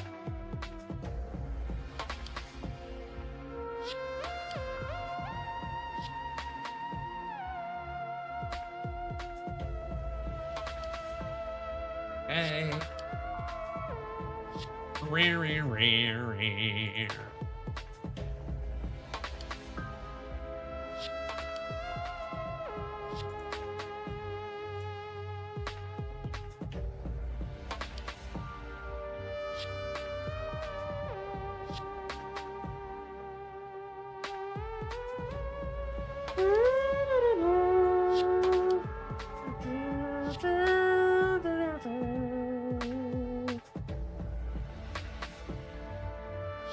Here, you know what? Maybe, yeah. Oh, wait, no, this is actually coming right to the... to a very similar point. We can just sort of have it maybe go like here and then have it turn in or whatever. We'll figure that out. We'll figure that out later.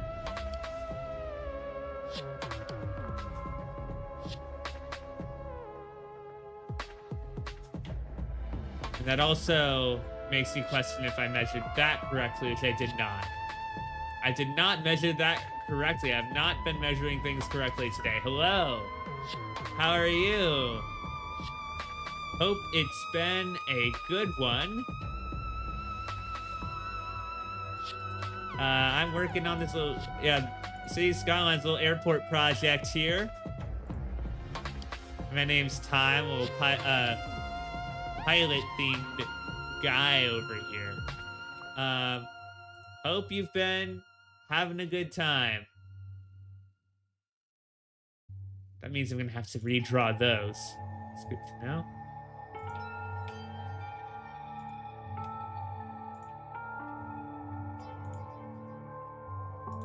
Okay.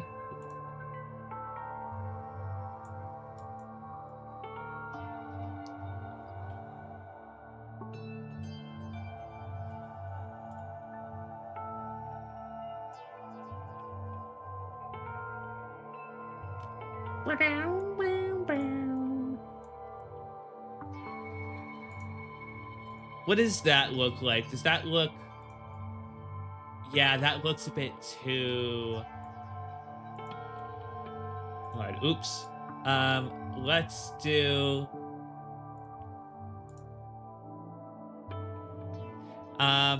I did not. Lynx Stellastar made this for me. You can find it in my little Twitch bio. Let's see. Yeah, we'll figure that out later. But yeah, I'm glad to hear that you're doing great. Hope you're having a good Friday, whatever, or Saturday. Could be Saturday for you, depending on where in the world you are. Whatever day, whatever time it is, I hope you're having a good one.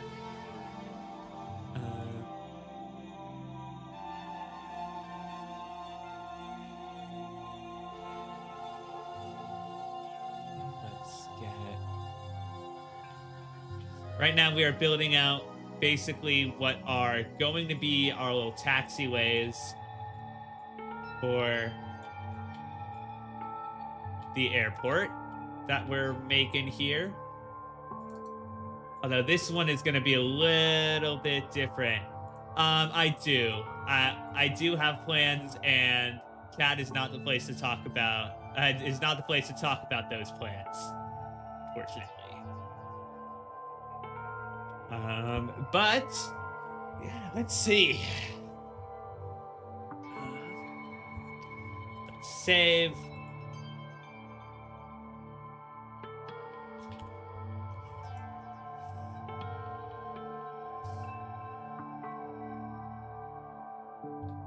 Yeah, I'm already in talks with people, so yeah.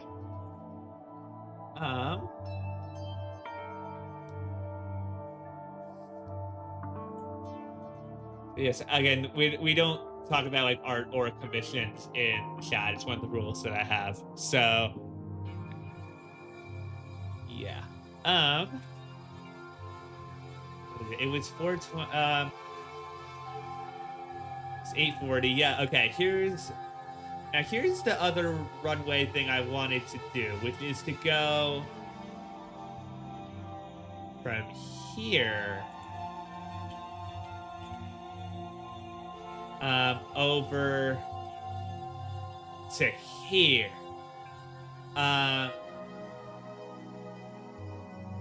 Again, that is not open to art stuff. My art stuff is closed, by the way. Like, I have talked to the people that I'm going to talk to for it, and I will not be ready for quite some time. I sorry, please. I ask that you please respect that.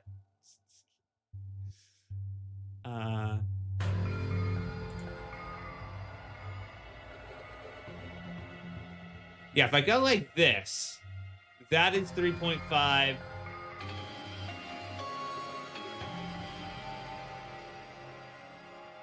There, yeah, 3560. Yeah, that seems.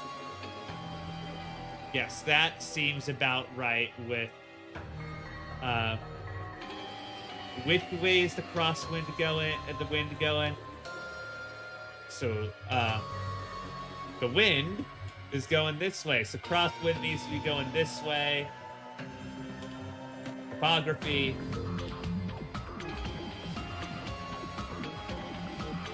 Yeah, this makes sense for a crosswind, I think.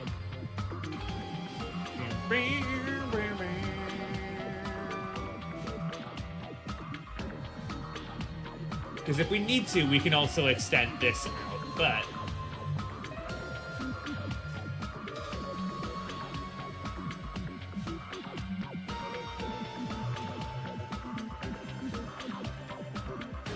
yeah, I think this is what I will do. This is a crosswind runway. This will need a little bit more length on it, just by the natural order of things. Yeah, and I do think this makes the most sense. So, and I think, yeah, we can add a little bit more. Since this will be a crosswind. This is 2.72. We might want 2.8 on this. Which means we'll want at least 3220. Which is 3240, that's what we have. Which is nice. We'll go up until like right here. I think we'll add some more onto that.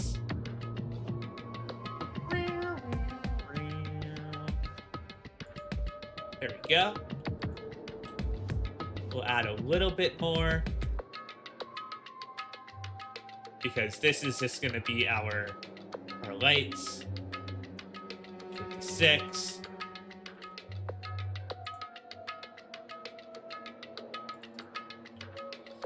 And there we go.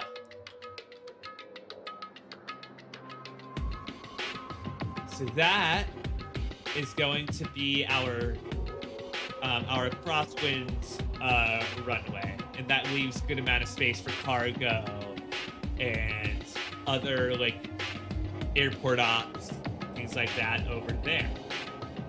So dun dun dun dun dun dun.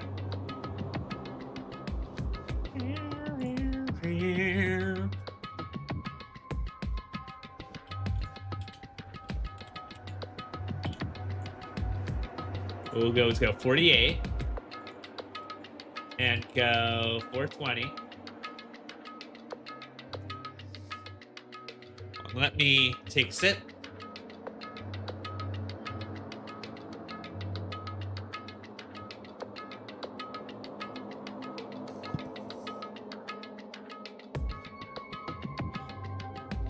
.424. Yeah, that's actually far enough away from the other runways so that you can have like a good,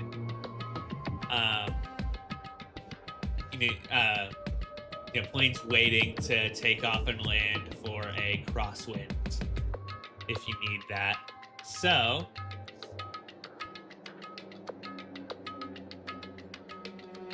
we will do this.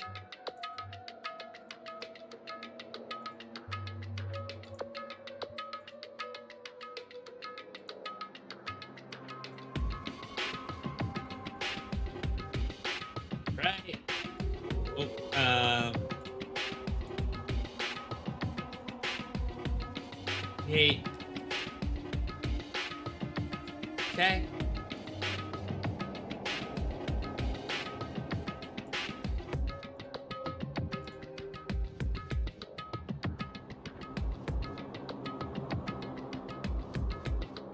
There we go. That is where... Yep, that is where runway will be. Yeah, because these are for the smaller planes that need to take off and all that. That don't have as much of the wind. So I'm seeing planes that are landing on these that have like are able to land in heavy crosswind. So we'll do that. We could also theoretically expand this out and give this a crosswind branch if we want to. That is the question. If we want to. So what we will do is, let's measure this out now that we have.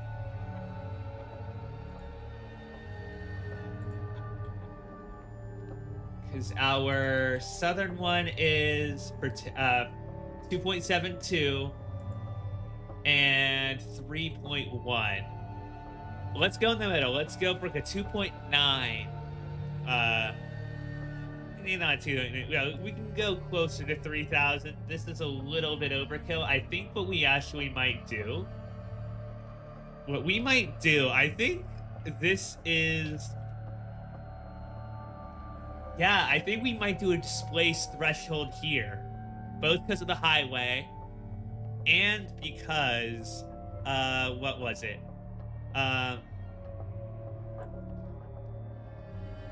Both because of the highway and also to give planes some more room over here to taxi. I think, if that could make sense. If we just want to replicate this, but we'll see. Also, this could give more room for if we want to do the full category whatever landing. So let's get it around 3,000.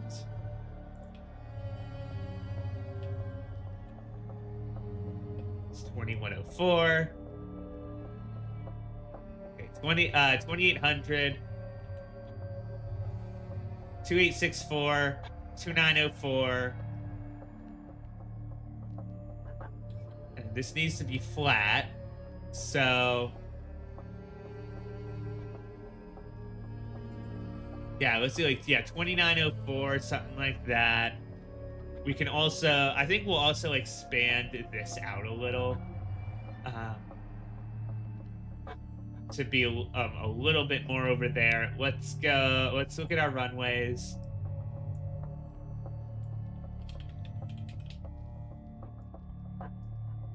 I want to give it a little bit more length than 27 for takeoff, because takeoff is, say, what matters? Yeah, 29.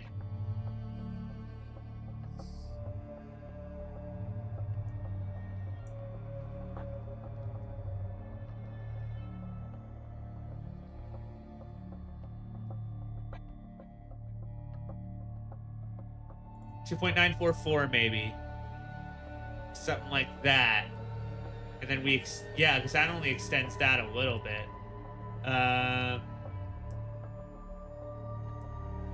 If we go 2976, what does that look like? It extends it out, but not by much. Yeah, let's do something like that. This is 272. Is there like 292? 2928. Yeah, this is 29. 2.96.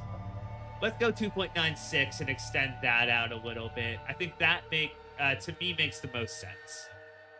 That to me makes the most sense out of anything. Yeah, and we'll extend this, extend the runway out here to give it a little blast pad. And all of that. All the niceties. Alternatively, we could do... If we wanted to, we could do this over here. I think this actually might make more sense. If I put this down, it's 3364. If I put that down, let's see where the wind is.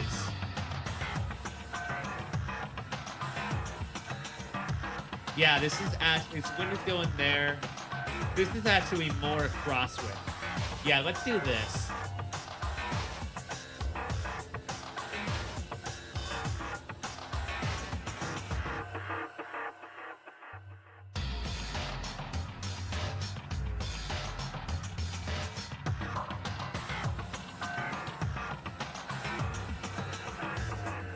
Hey.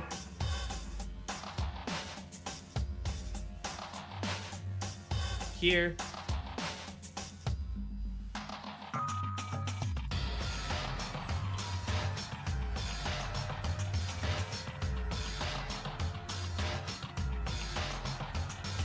Go. 48.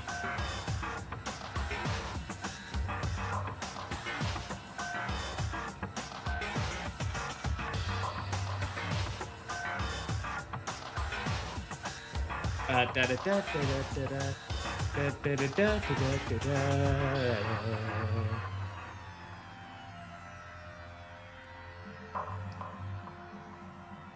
Yeah, and that still gives a lot of room for cargo and stuff.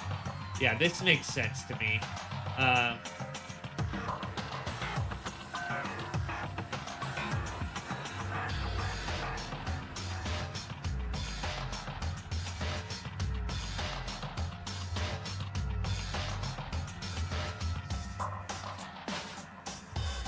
Four.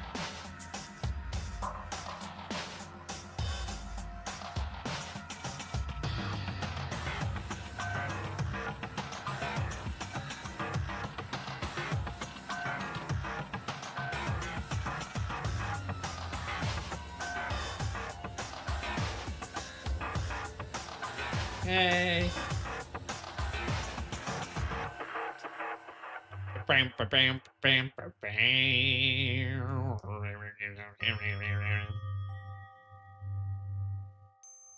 Ding, ding, ding, ding, ding, ding, ding, ding, ding, ding, ding, ding, ding, dun, dun.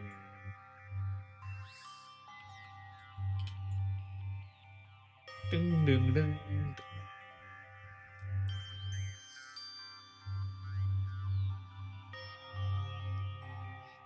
Yeah, I think this. Yeah, I think a displays threshold here makes a lot of sense. Just because you have this, because you're gonna have the bridge coming up, and you wanna be above the bridge. So right around 3,000 is gonna be. I think we'll have displays threshold something like.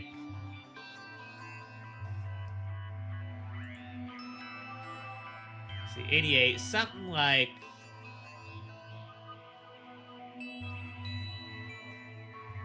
Already like 128, 136.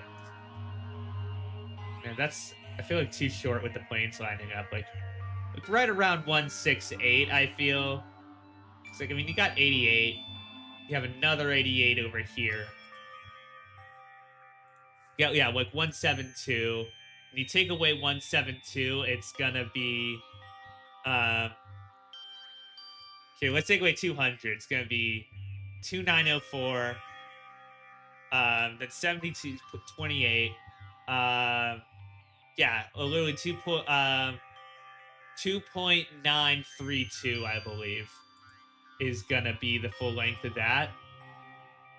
Something like that. And we can make it a little bit longer for the a little bit longer for the crosswind, which is like right around here, anywhere in this row, I think. 2.92 to 2.94. So let's see how long this is.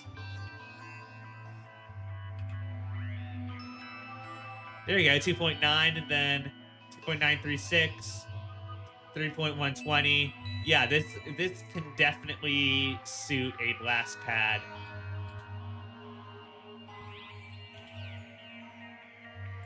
And this can go, yeah. So, yeah, let's try that again. And let's subtract 120 from the final. Oh, perfect. Okay, it's a 3,000, pretty much.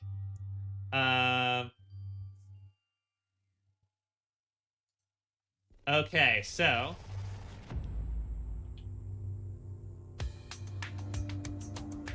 Start that.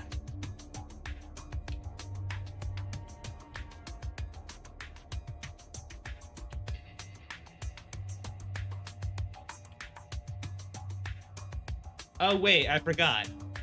We're not doing an actual runway here. We're just placing the surface for it. So, let's just do a. How are we gonna notify this for our purposes? Let's do a big road, a large.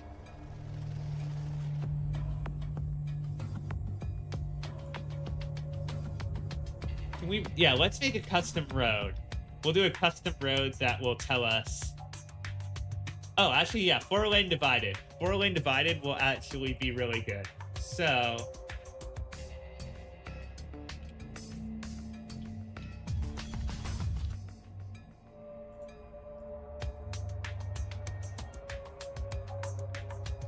Uh, 400.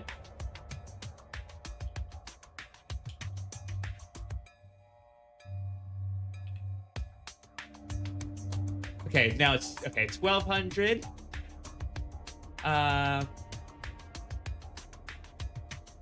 Let's go another 800, so that gets us 2,000. Let's get us another 800, so that's 2,800. All right, we are almost there. And then it's like, how much for a... You got 288 minus 120 is 188 168. So 2968. Okay. 296. We'll go for the we will go for the 296.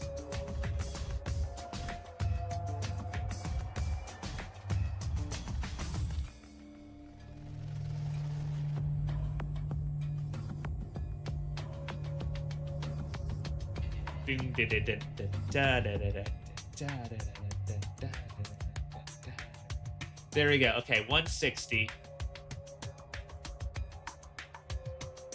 And now we go.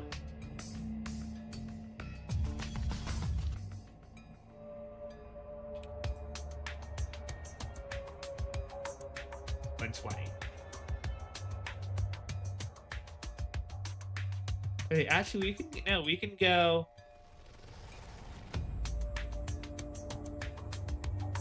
$32. Yeah, let's do that.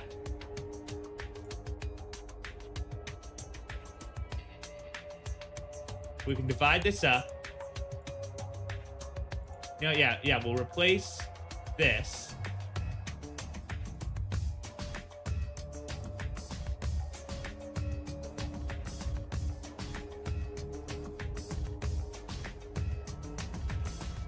Okay, that's 48.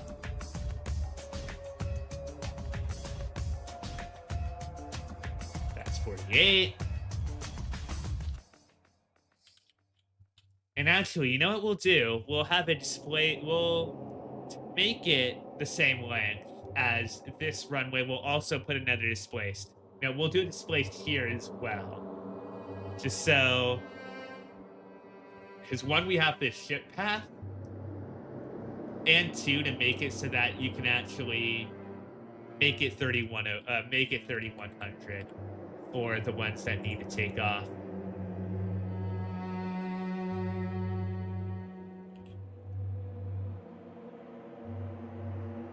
Oh, okay, this is exactly 3,000.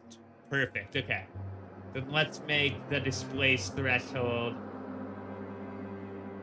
Yeah, exactly 100. Perfect. Okay. So...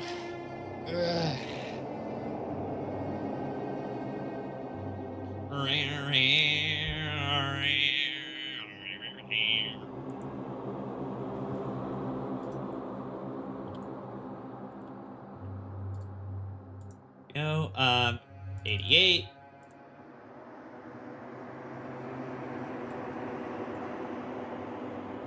$184.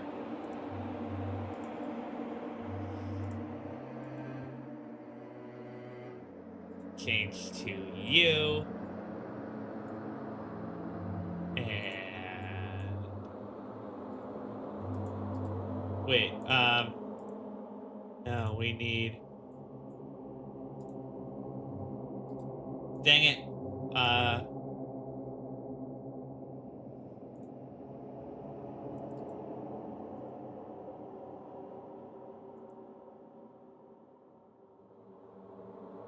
And now we do this.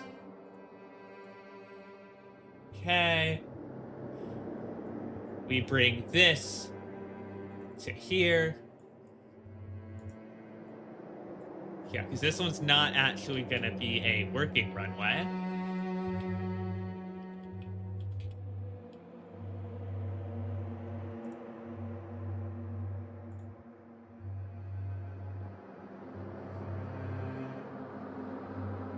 Go, 184.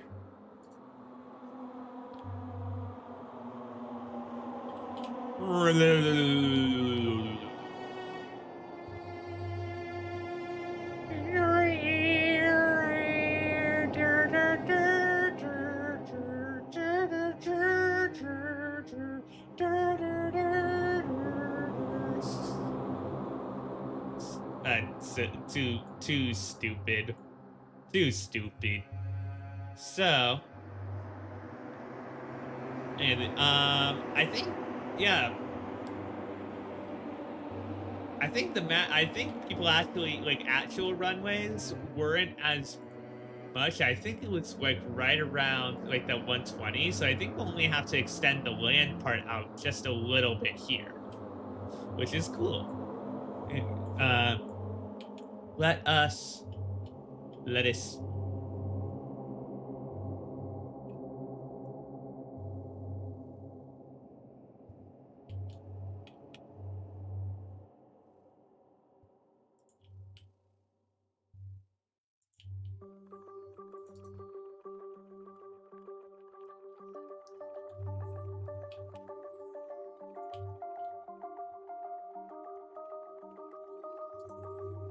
Right, we will delete these.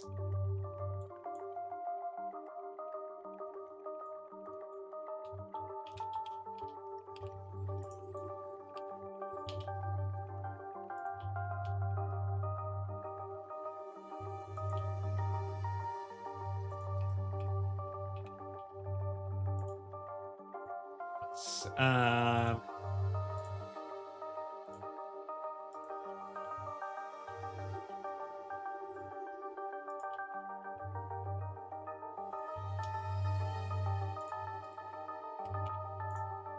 right. You know, it's actually, I think the first thing we're gonna do is surface down this fake runway here. I think that would be a cool first step. So, what we're gonna do is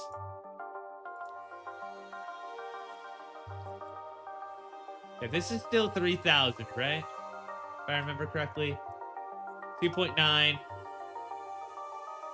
Wait, hold on. Okay, so this is, there are two in between.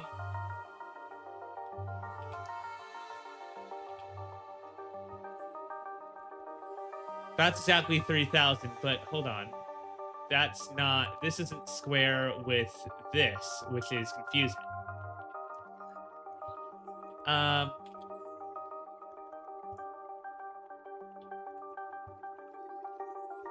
Is that 90 degrees not accurate? That would be very annoying. So, let's do this one.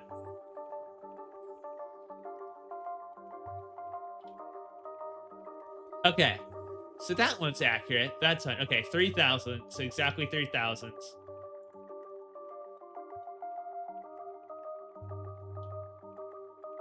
$104.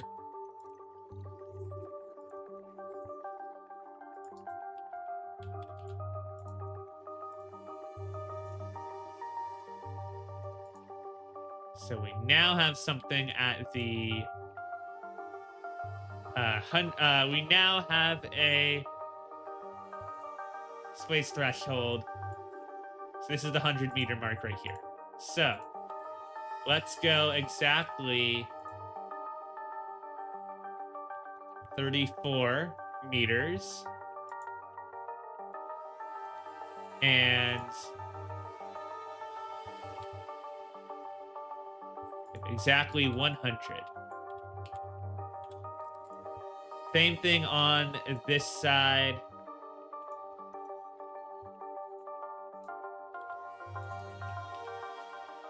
Gonna go 34 and exactly 100. Okay. Oh, actually, you know what? We do want our 104. We do want our 104 because that gives us the other 4 meters.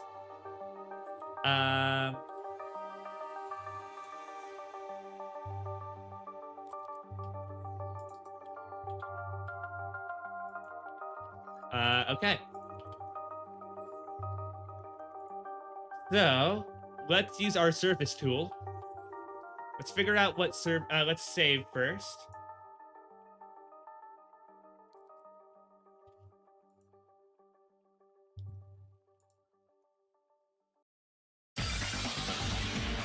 Oop.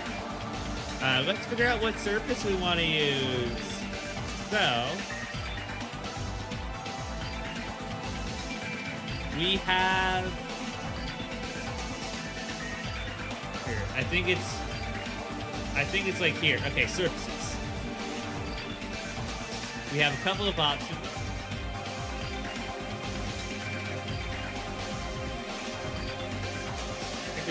right now we're just gonna use this concrete mist pavement surfaces, vanilla asphalt. Let me see what that looks like. Okay. Replace tool with concrete surface. Okay, that is a lot. Pavement surface 1, asphalt surface 1. That has markings at the edge. I don't really want those. We'll just stay with the pavement surface then. Checking my other surfaces for now. Okay, yeah, let us stay with pavement surface 1. Okay. Can I edit this? Please. Okay, please edit this. No, I cannot, I don't think.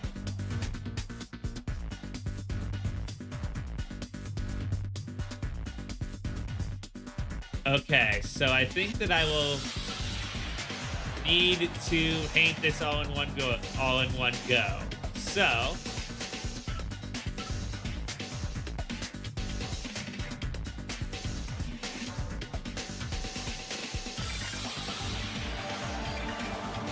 okay, oh, okay, I just had to disable that. Okay.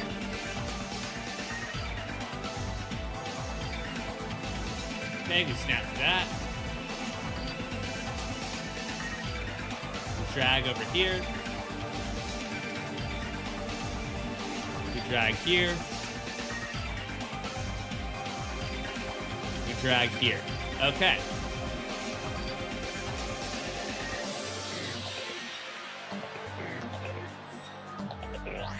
There we go. This isn't exactly lined up now. Let's surface tool.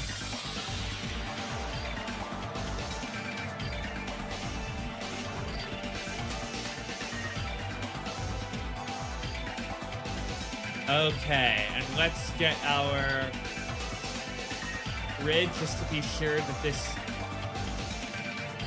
is lined up properly.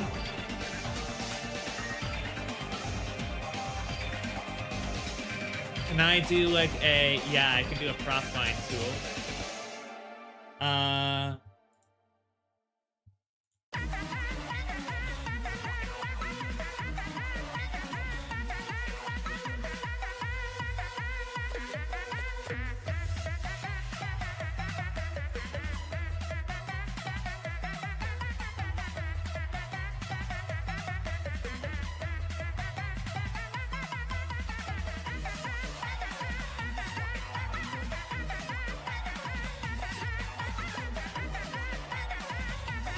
One, two, three, four, five, six. It's a little bit over. It's a little bit, no, okay. No, that looks right. That looks right. We'll just say that's right, I think.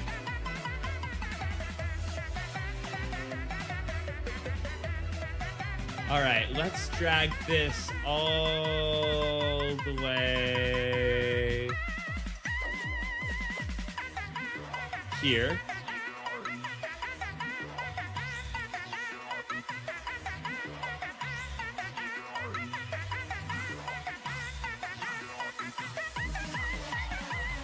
Oh yeah, okay. I think it's accurate. It just looks like it changes because like the spacing of these changes.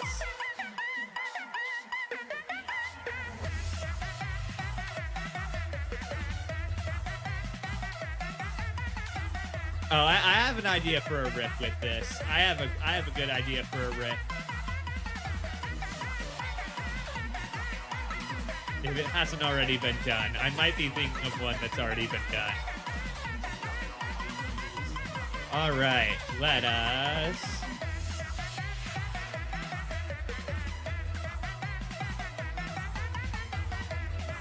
surface tool.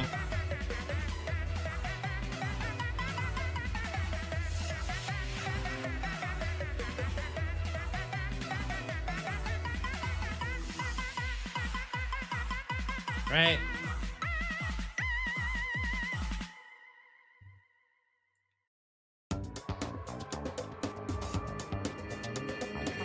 drag all the way. Yeah, we'll drag here.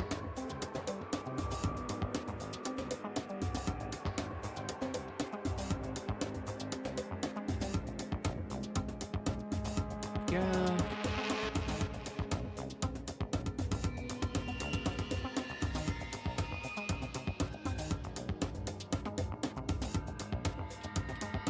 Okay, there we go.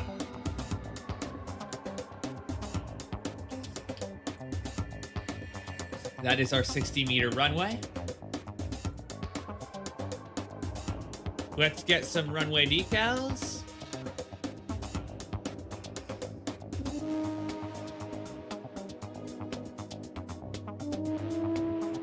So let's do airport.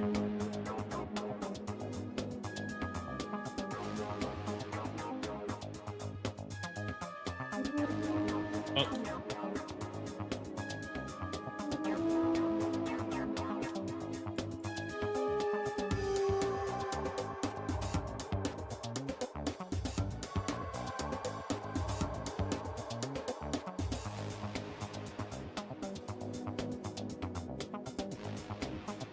Okay, runway dash, runway line. Okay, yeah. Here is where we want that runway line.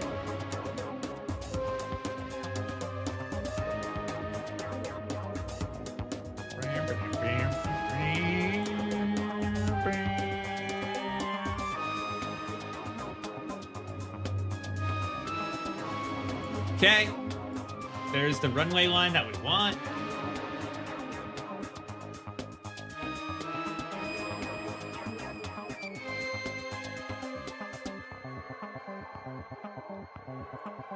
And let's put those 4 threshold arrows. Let's get some precise rotation going on here.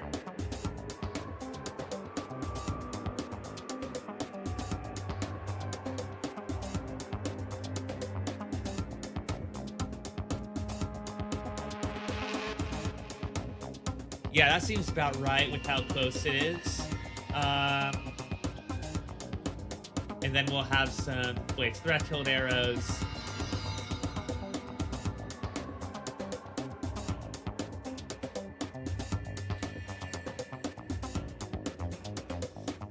I guess we'll just move this down here a bit.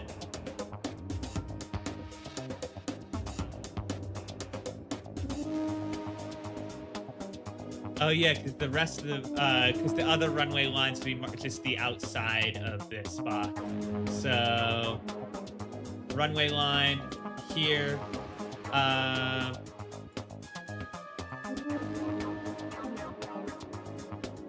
Oh, this is the center line. Okay. Like if we put it, yeah, if we put it here, it would be, yeah, it'd be like this.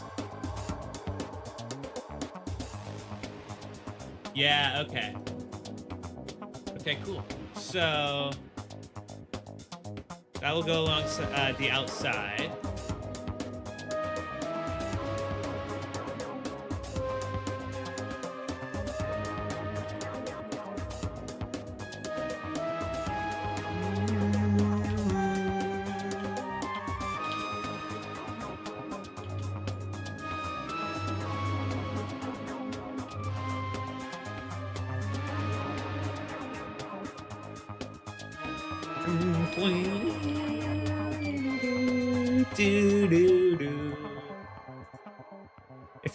If I do it like this, will that make a center snapping here? No, it won't. I would like to snap to the edge of an object or something like here. You see, yeah, that's not.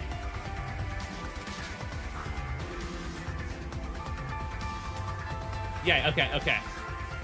I think it might happen if we do it there. And then you have a sort of, okay, so I'm seeing that you have a control point there. Let's do...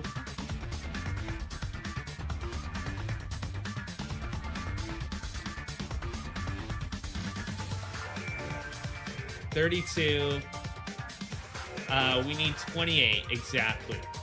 Do not snap the zone grid. 28 meters.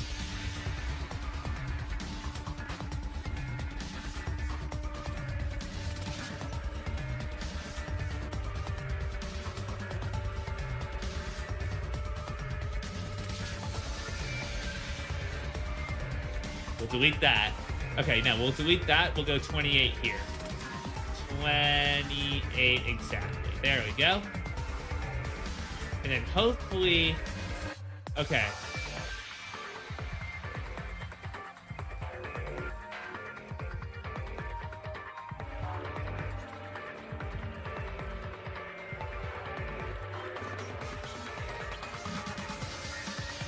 Let's actually use our grid here. We'll use our 10 by 10.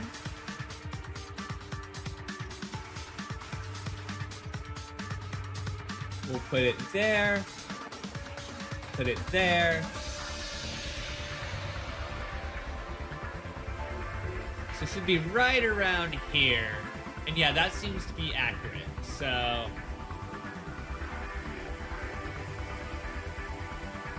Alright.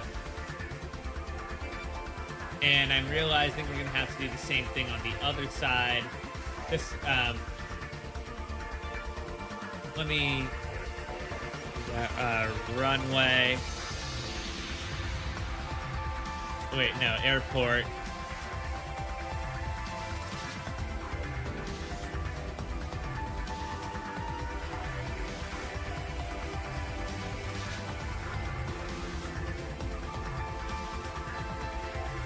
Oh, interesting. Okay. It's gonna go back there, huh?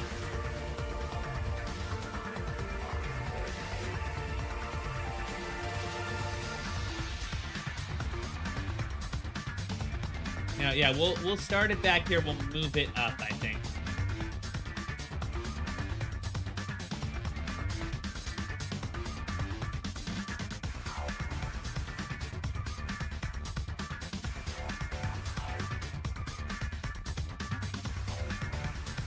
Okay, exactly 28. Let's save.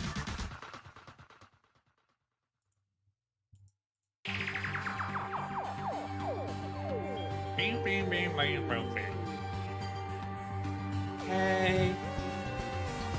Runway. And that's not... Oh, yeah, that's not going to be at the very edge. We need to go down however many.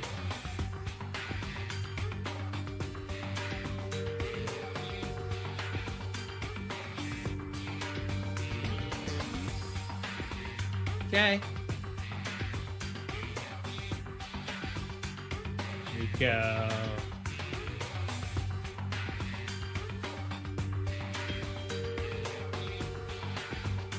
Okay, so we're gonna need to move it over like this, I think.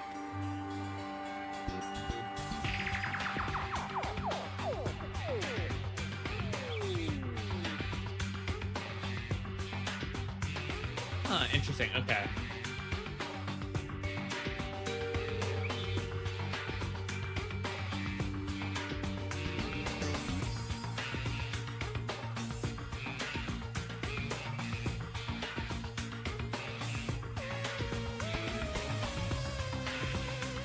Just trying to see what'll work.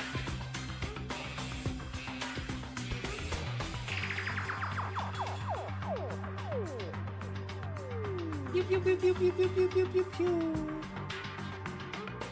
Like if I go for a 4-lane, if I do this, and then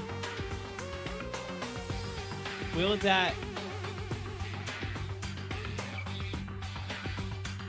clip with any of this? That not really.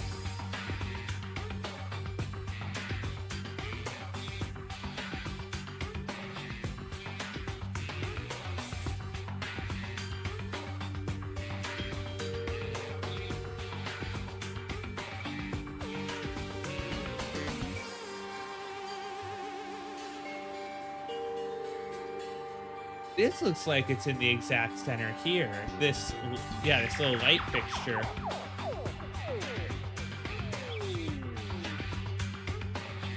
Is there any light fixture there? No, let's... Yeah, okay, okay. This is how we're gonna do it. We're gonna line it up with the light fixture, I think. Yeah, because that looks like it's in the center.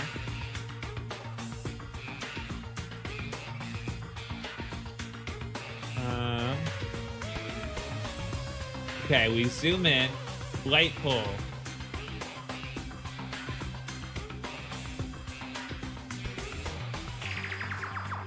And here's the other light pole over here.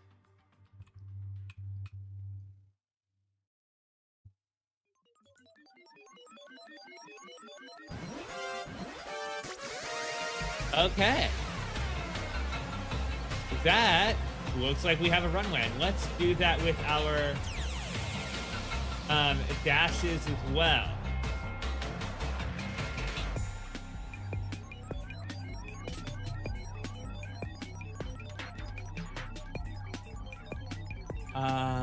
Does this have a central light? It does. Perfect.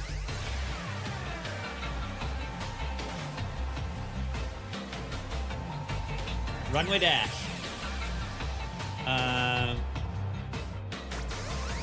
That goes after that, so yep. You know what? Okay, we're gonna do. Where's our little? Yeah, there we go.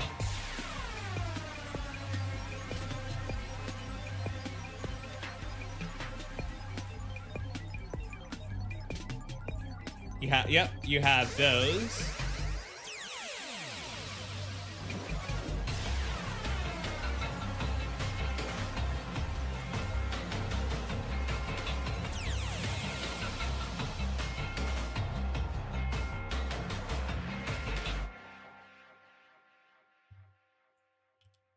Yeah, I'm thinking maybe these runways should be 64 wide, because the 60 wide, actually no, this seems to be right. We'll give it like this. That seems about right.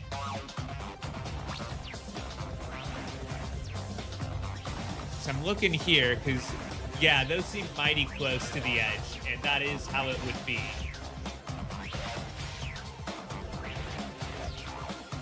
I'm thinking we go 64 with the surfaces.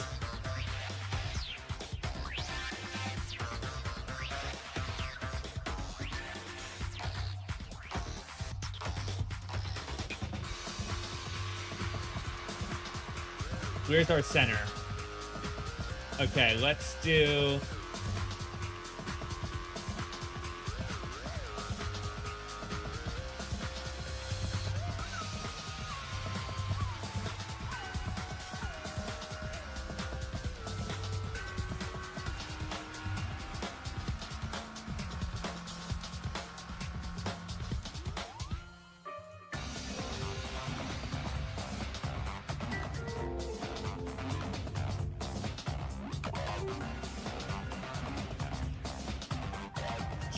No, we'll keep 60. We'll keep 60. Because, yeah, that seems too far. So, this. And we'll go that.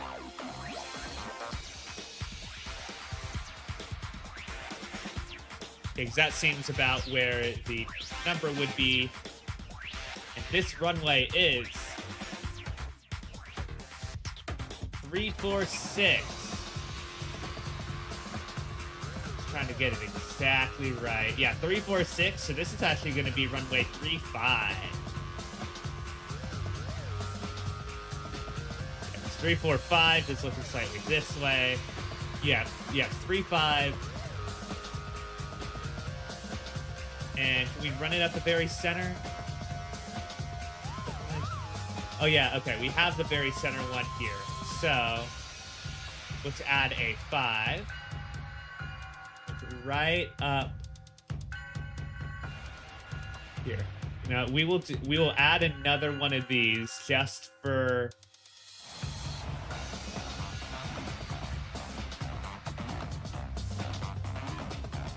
just for helping purposes. 5. We'll go right here. And 3.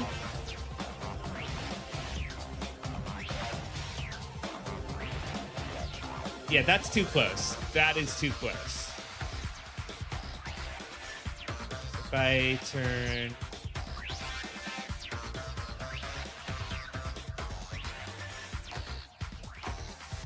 Yeah, because they're more like right on like the edge here. So if I go into my move it tool...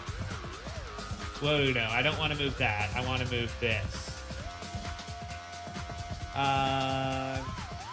Yeah, right there. And then this goes here. That, if I move that away, now that looks too far apart. So we'll have it in the middle then. We'll go 3. Nope. Just want this.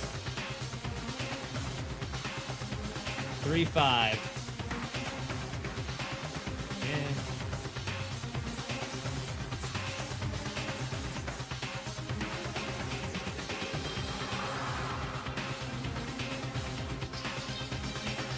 There we go. That looks right.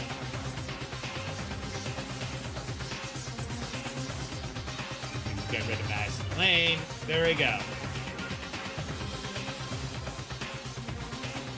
Runway 35.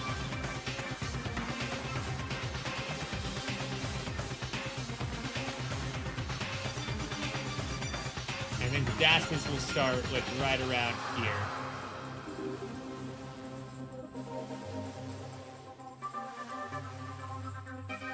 Now we'll go to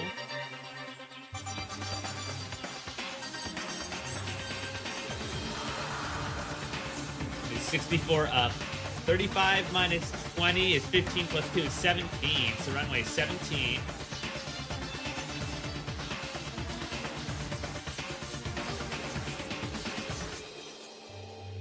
Right. 64.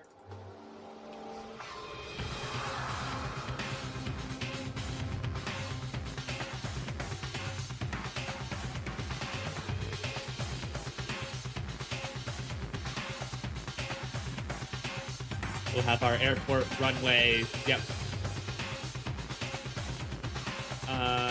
We had our runway line. Oh, wait, no, our threshold bar. That is actually what we wanted.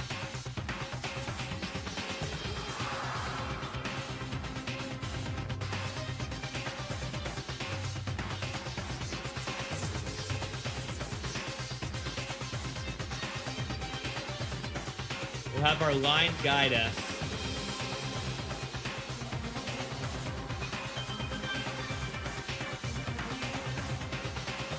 There we go. Threshold bar.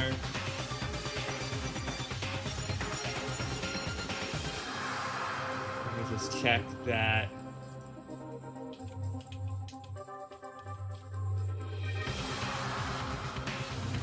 Okay.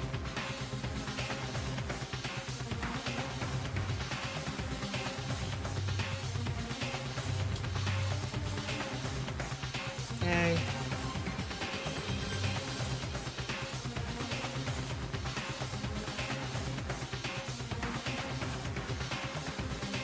Yeah, I'm just making sure that I don't move those runways by any, like...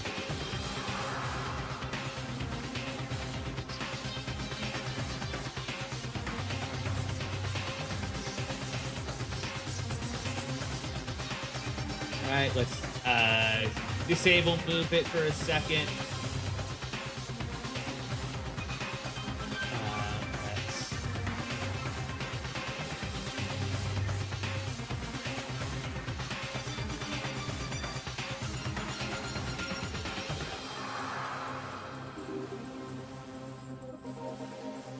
Something like that.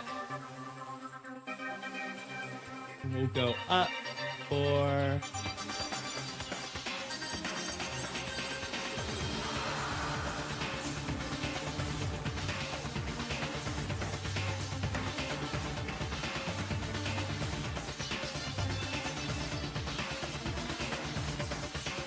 Right.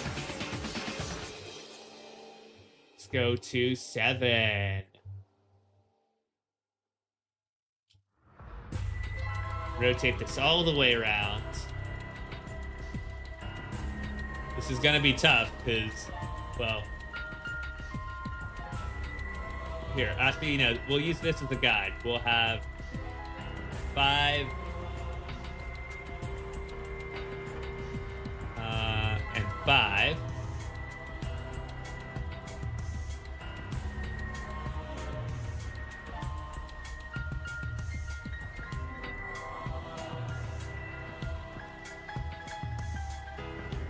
Seven, and hopefully we can delete 5. Yep. And runway 1 will hopefully go in, I guess, in the middle of the 5.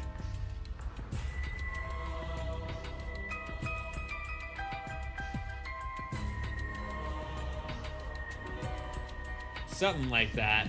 Doesn't look exactly right, but we'll fix it sometime.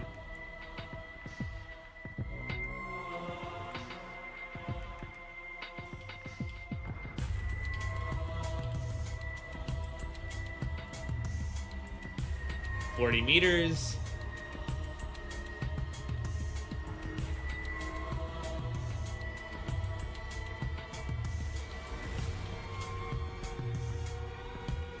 And finally, you have our dash line, which will go...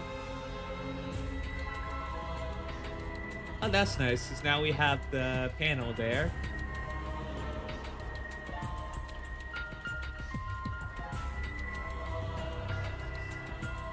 Let's go at the bottom of this, actually.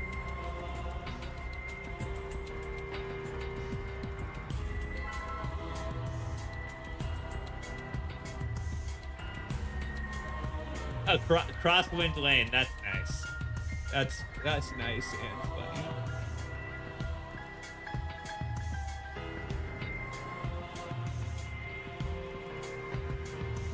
Okay.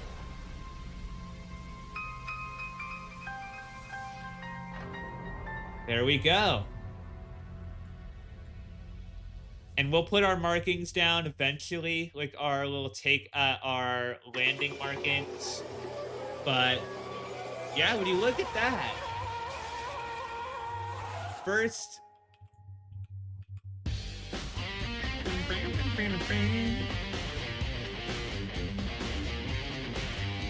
maybe we do, like, we move it a little bit to the left.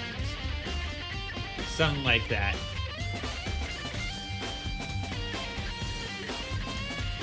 There we go.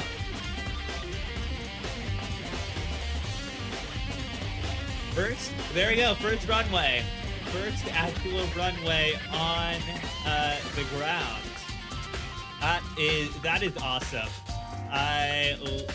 Let me tell you, you love to see it. You absolutely love to see it. Let's get a... Yeah, we can get a runway line over here. There we go. And let's get our surface tool.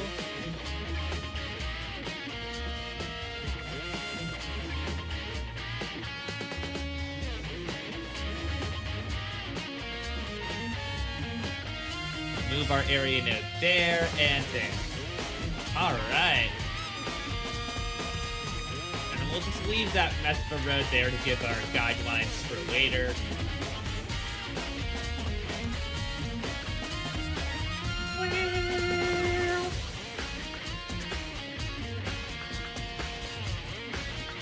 Yeah, that is so cool.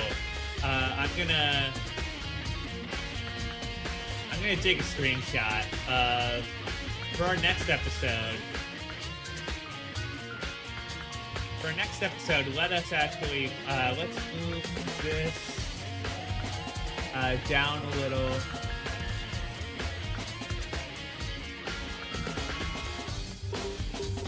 Dum, dum. And let's actually draw a runway line real quick, like, just to put this in the right place.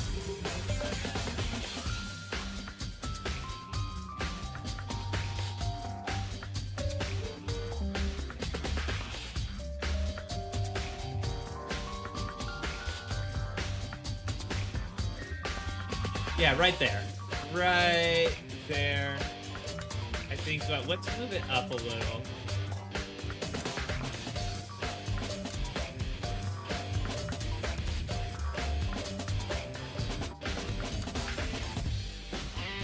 All right.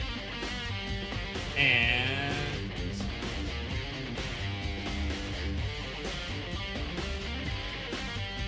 net lanes, I believe.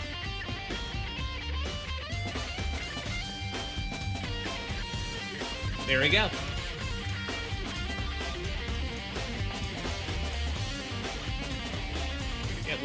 Yeah, small little display threshold there. Not very big whatsoever, but it is one.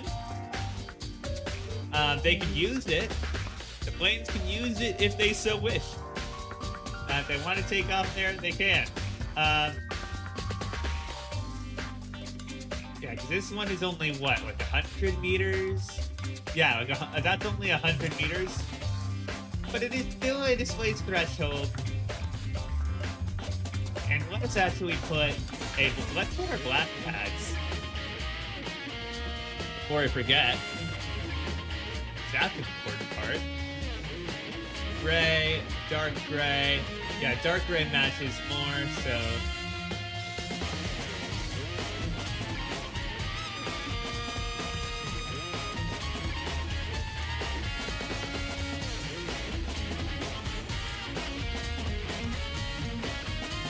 You know what, actually, yeah, let's do those runway lines.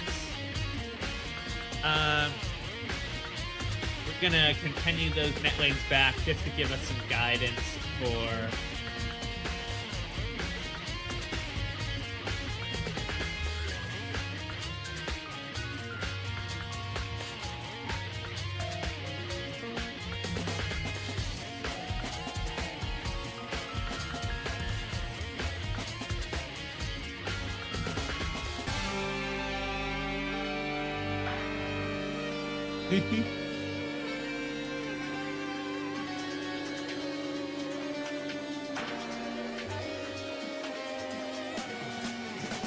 Okay, there we go. And we'll have the same thing going here.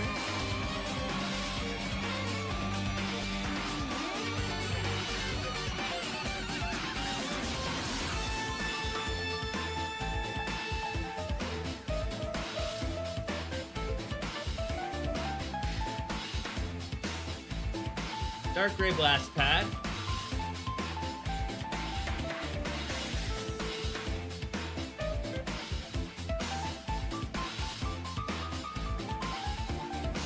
Right there. Move that a little bit.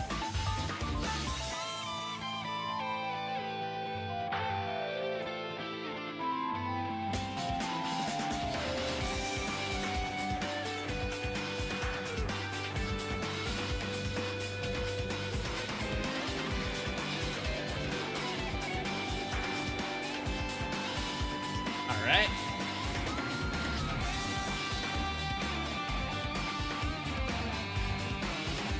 Let us delete our net lanes.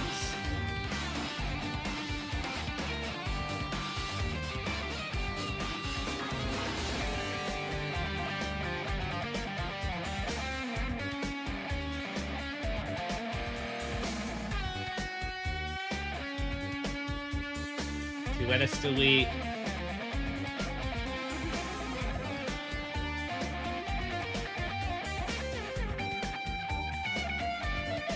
that. I probably should have done that before. Oh well. Um,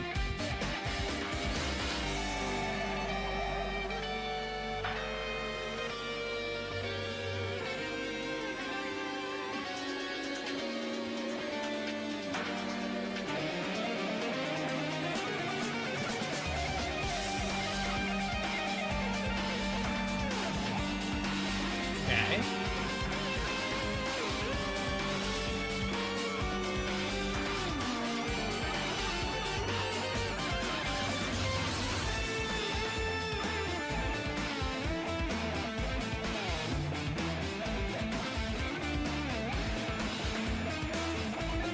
All right.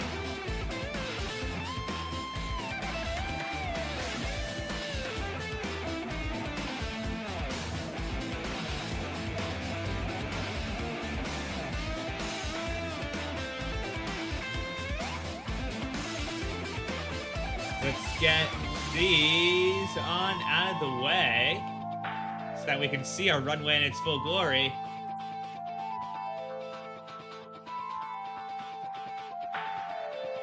Nice. Would you look at that?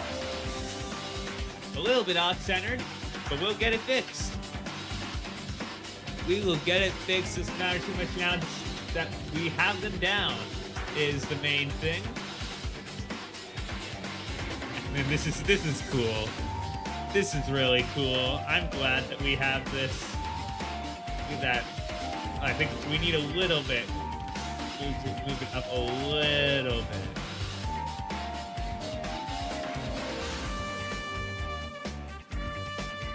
All right.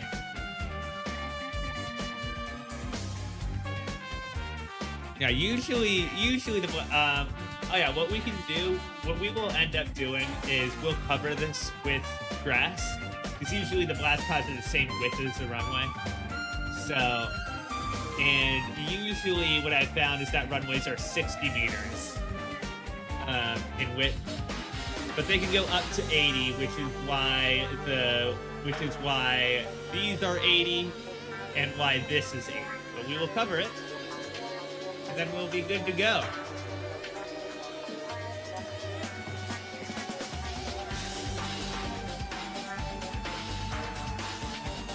Yeah, let's take a little screenshot of. Can I get into photo mode? Hide UI, because I wanted to do the thumbnail for.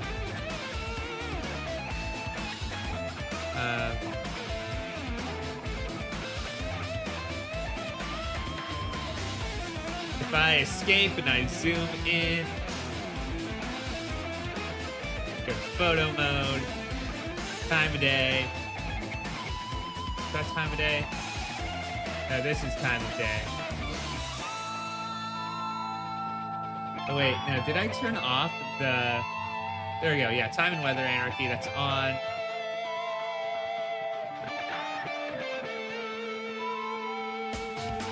Hide the UI.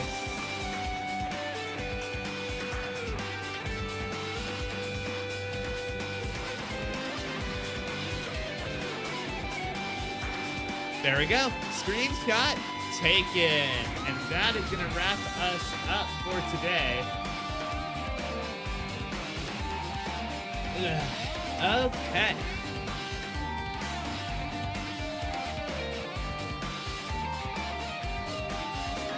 Let us see.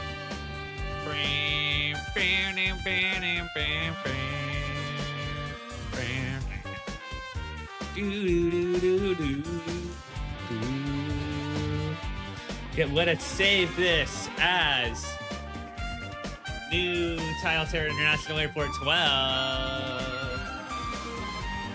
I hope you've had a good time. Yeah, this is, we're gonna hopefully get started on terminals soon. That should be very, very exciting. Yeah. That's where we're gonna leave it. Let's see who we are going to raid today.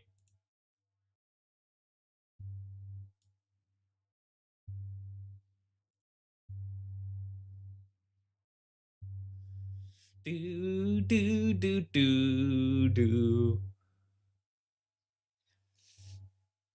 Uh,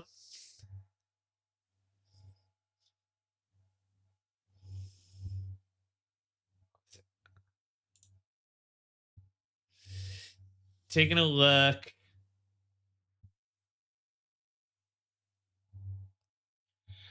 Let us say hi to Kate. Kate is playing Pokemon Legends Arceus Arceus, however you want to pronounce it. Uh, what's the D pull date? Darkensaw, Oklahoma. Vote however you wish. I'm gonna vote Darkensaw. Let's head on into Kate's and let's turn off the other music. We will see you on Sunday for Great Ace Attorney. Yep, that's all. Be kind, people. See you then. Bye.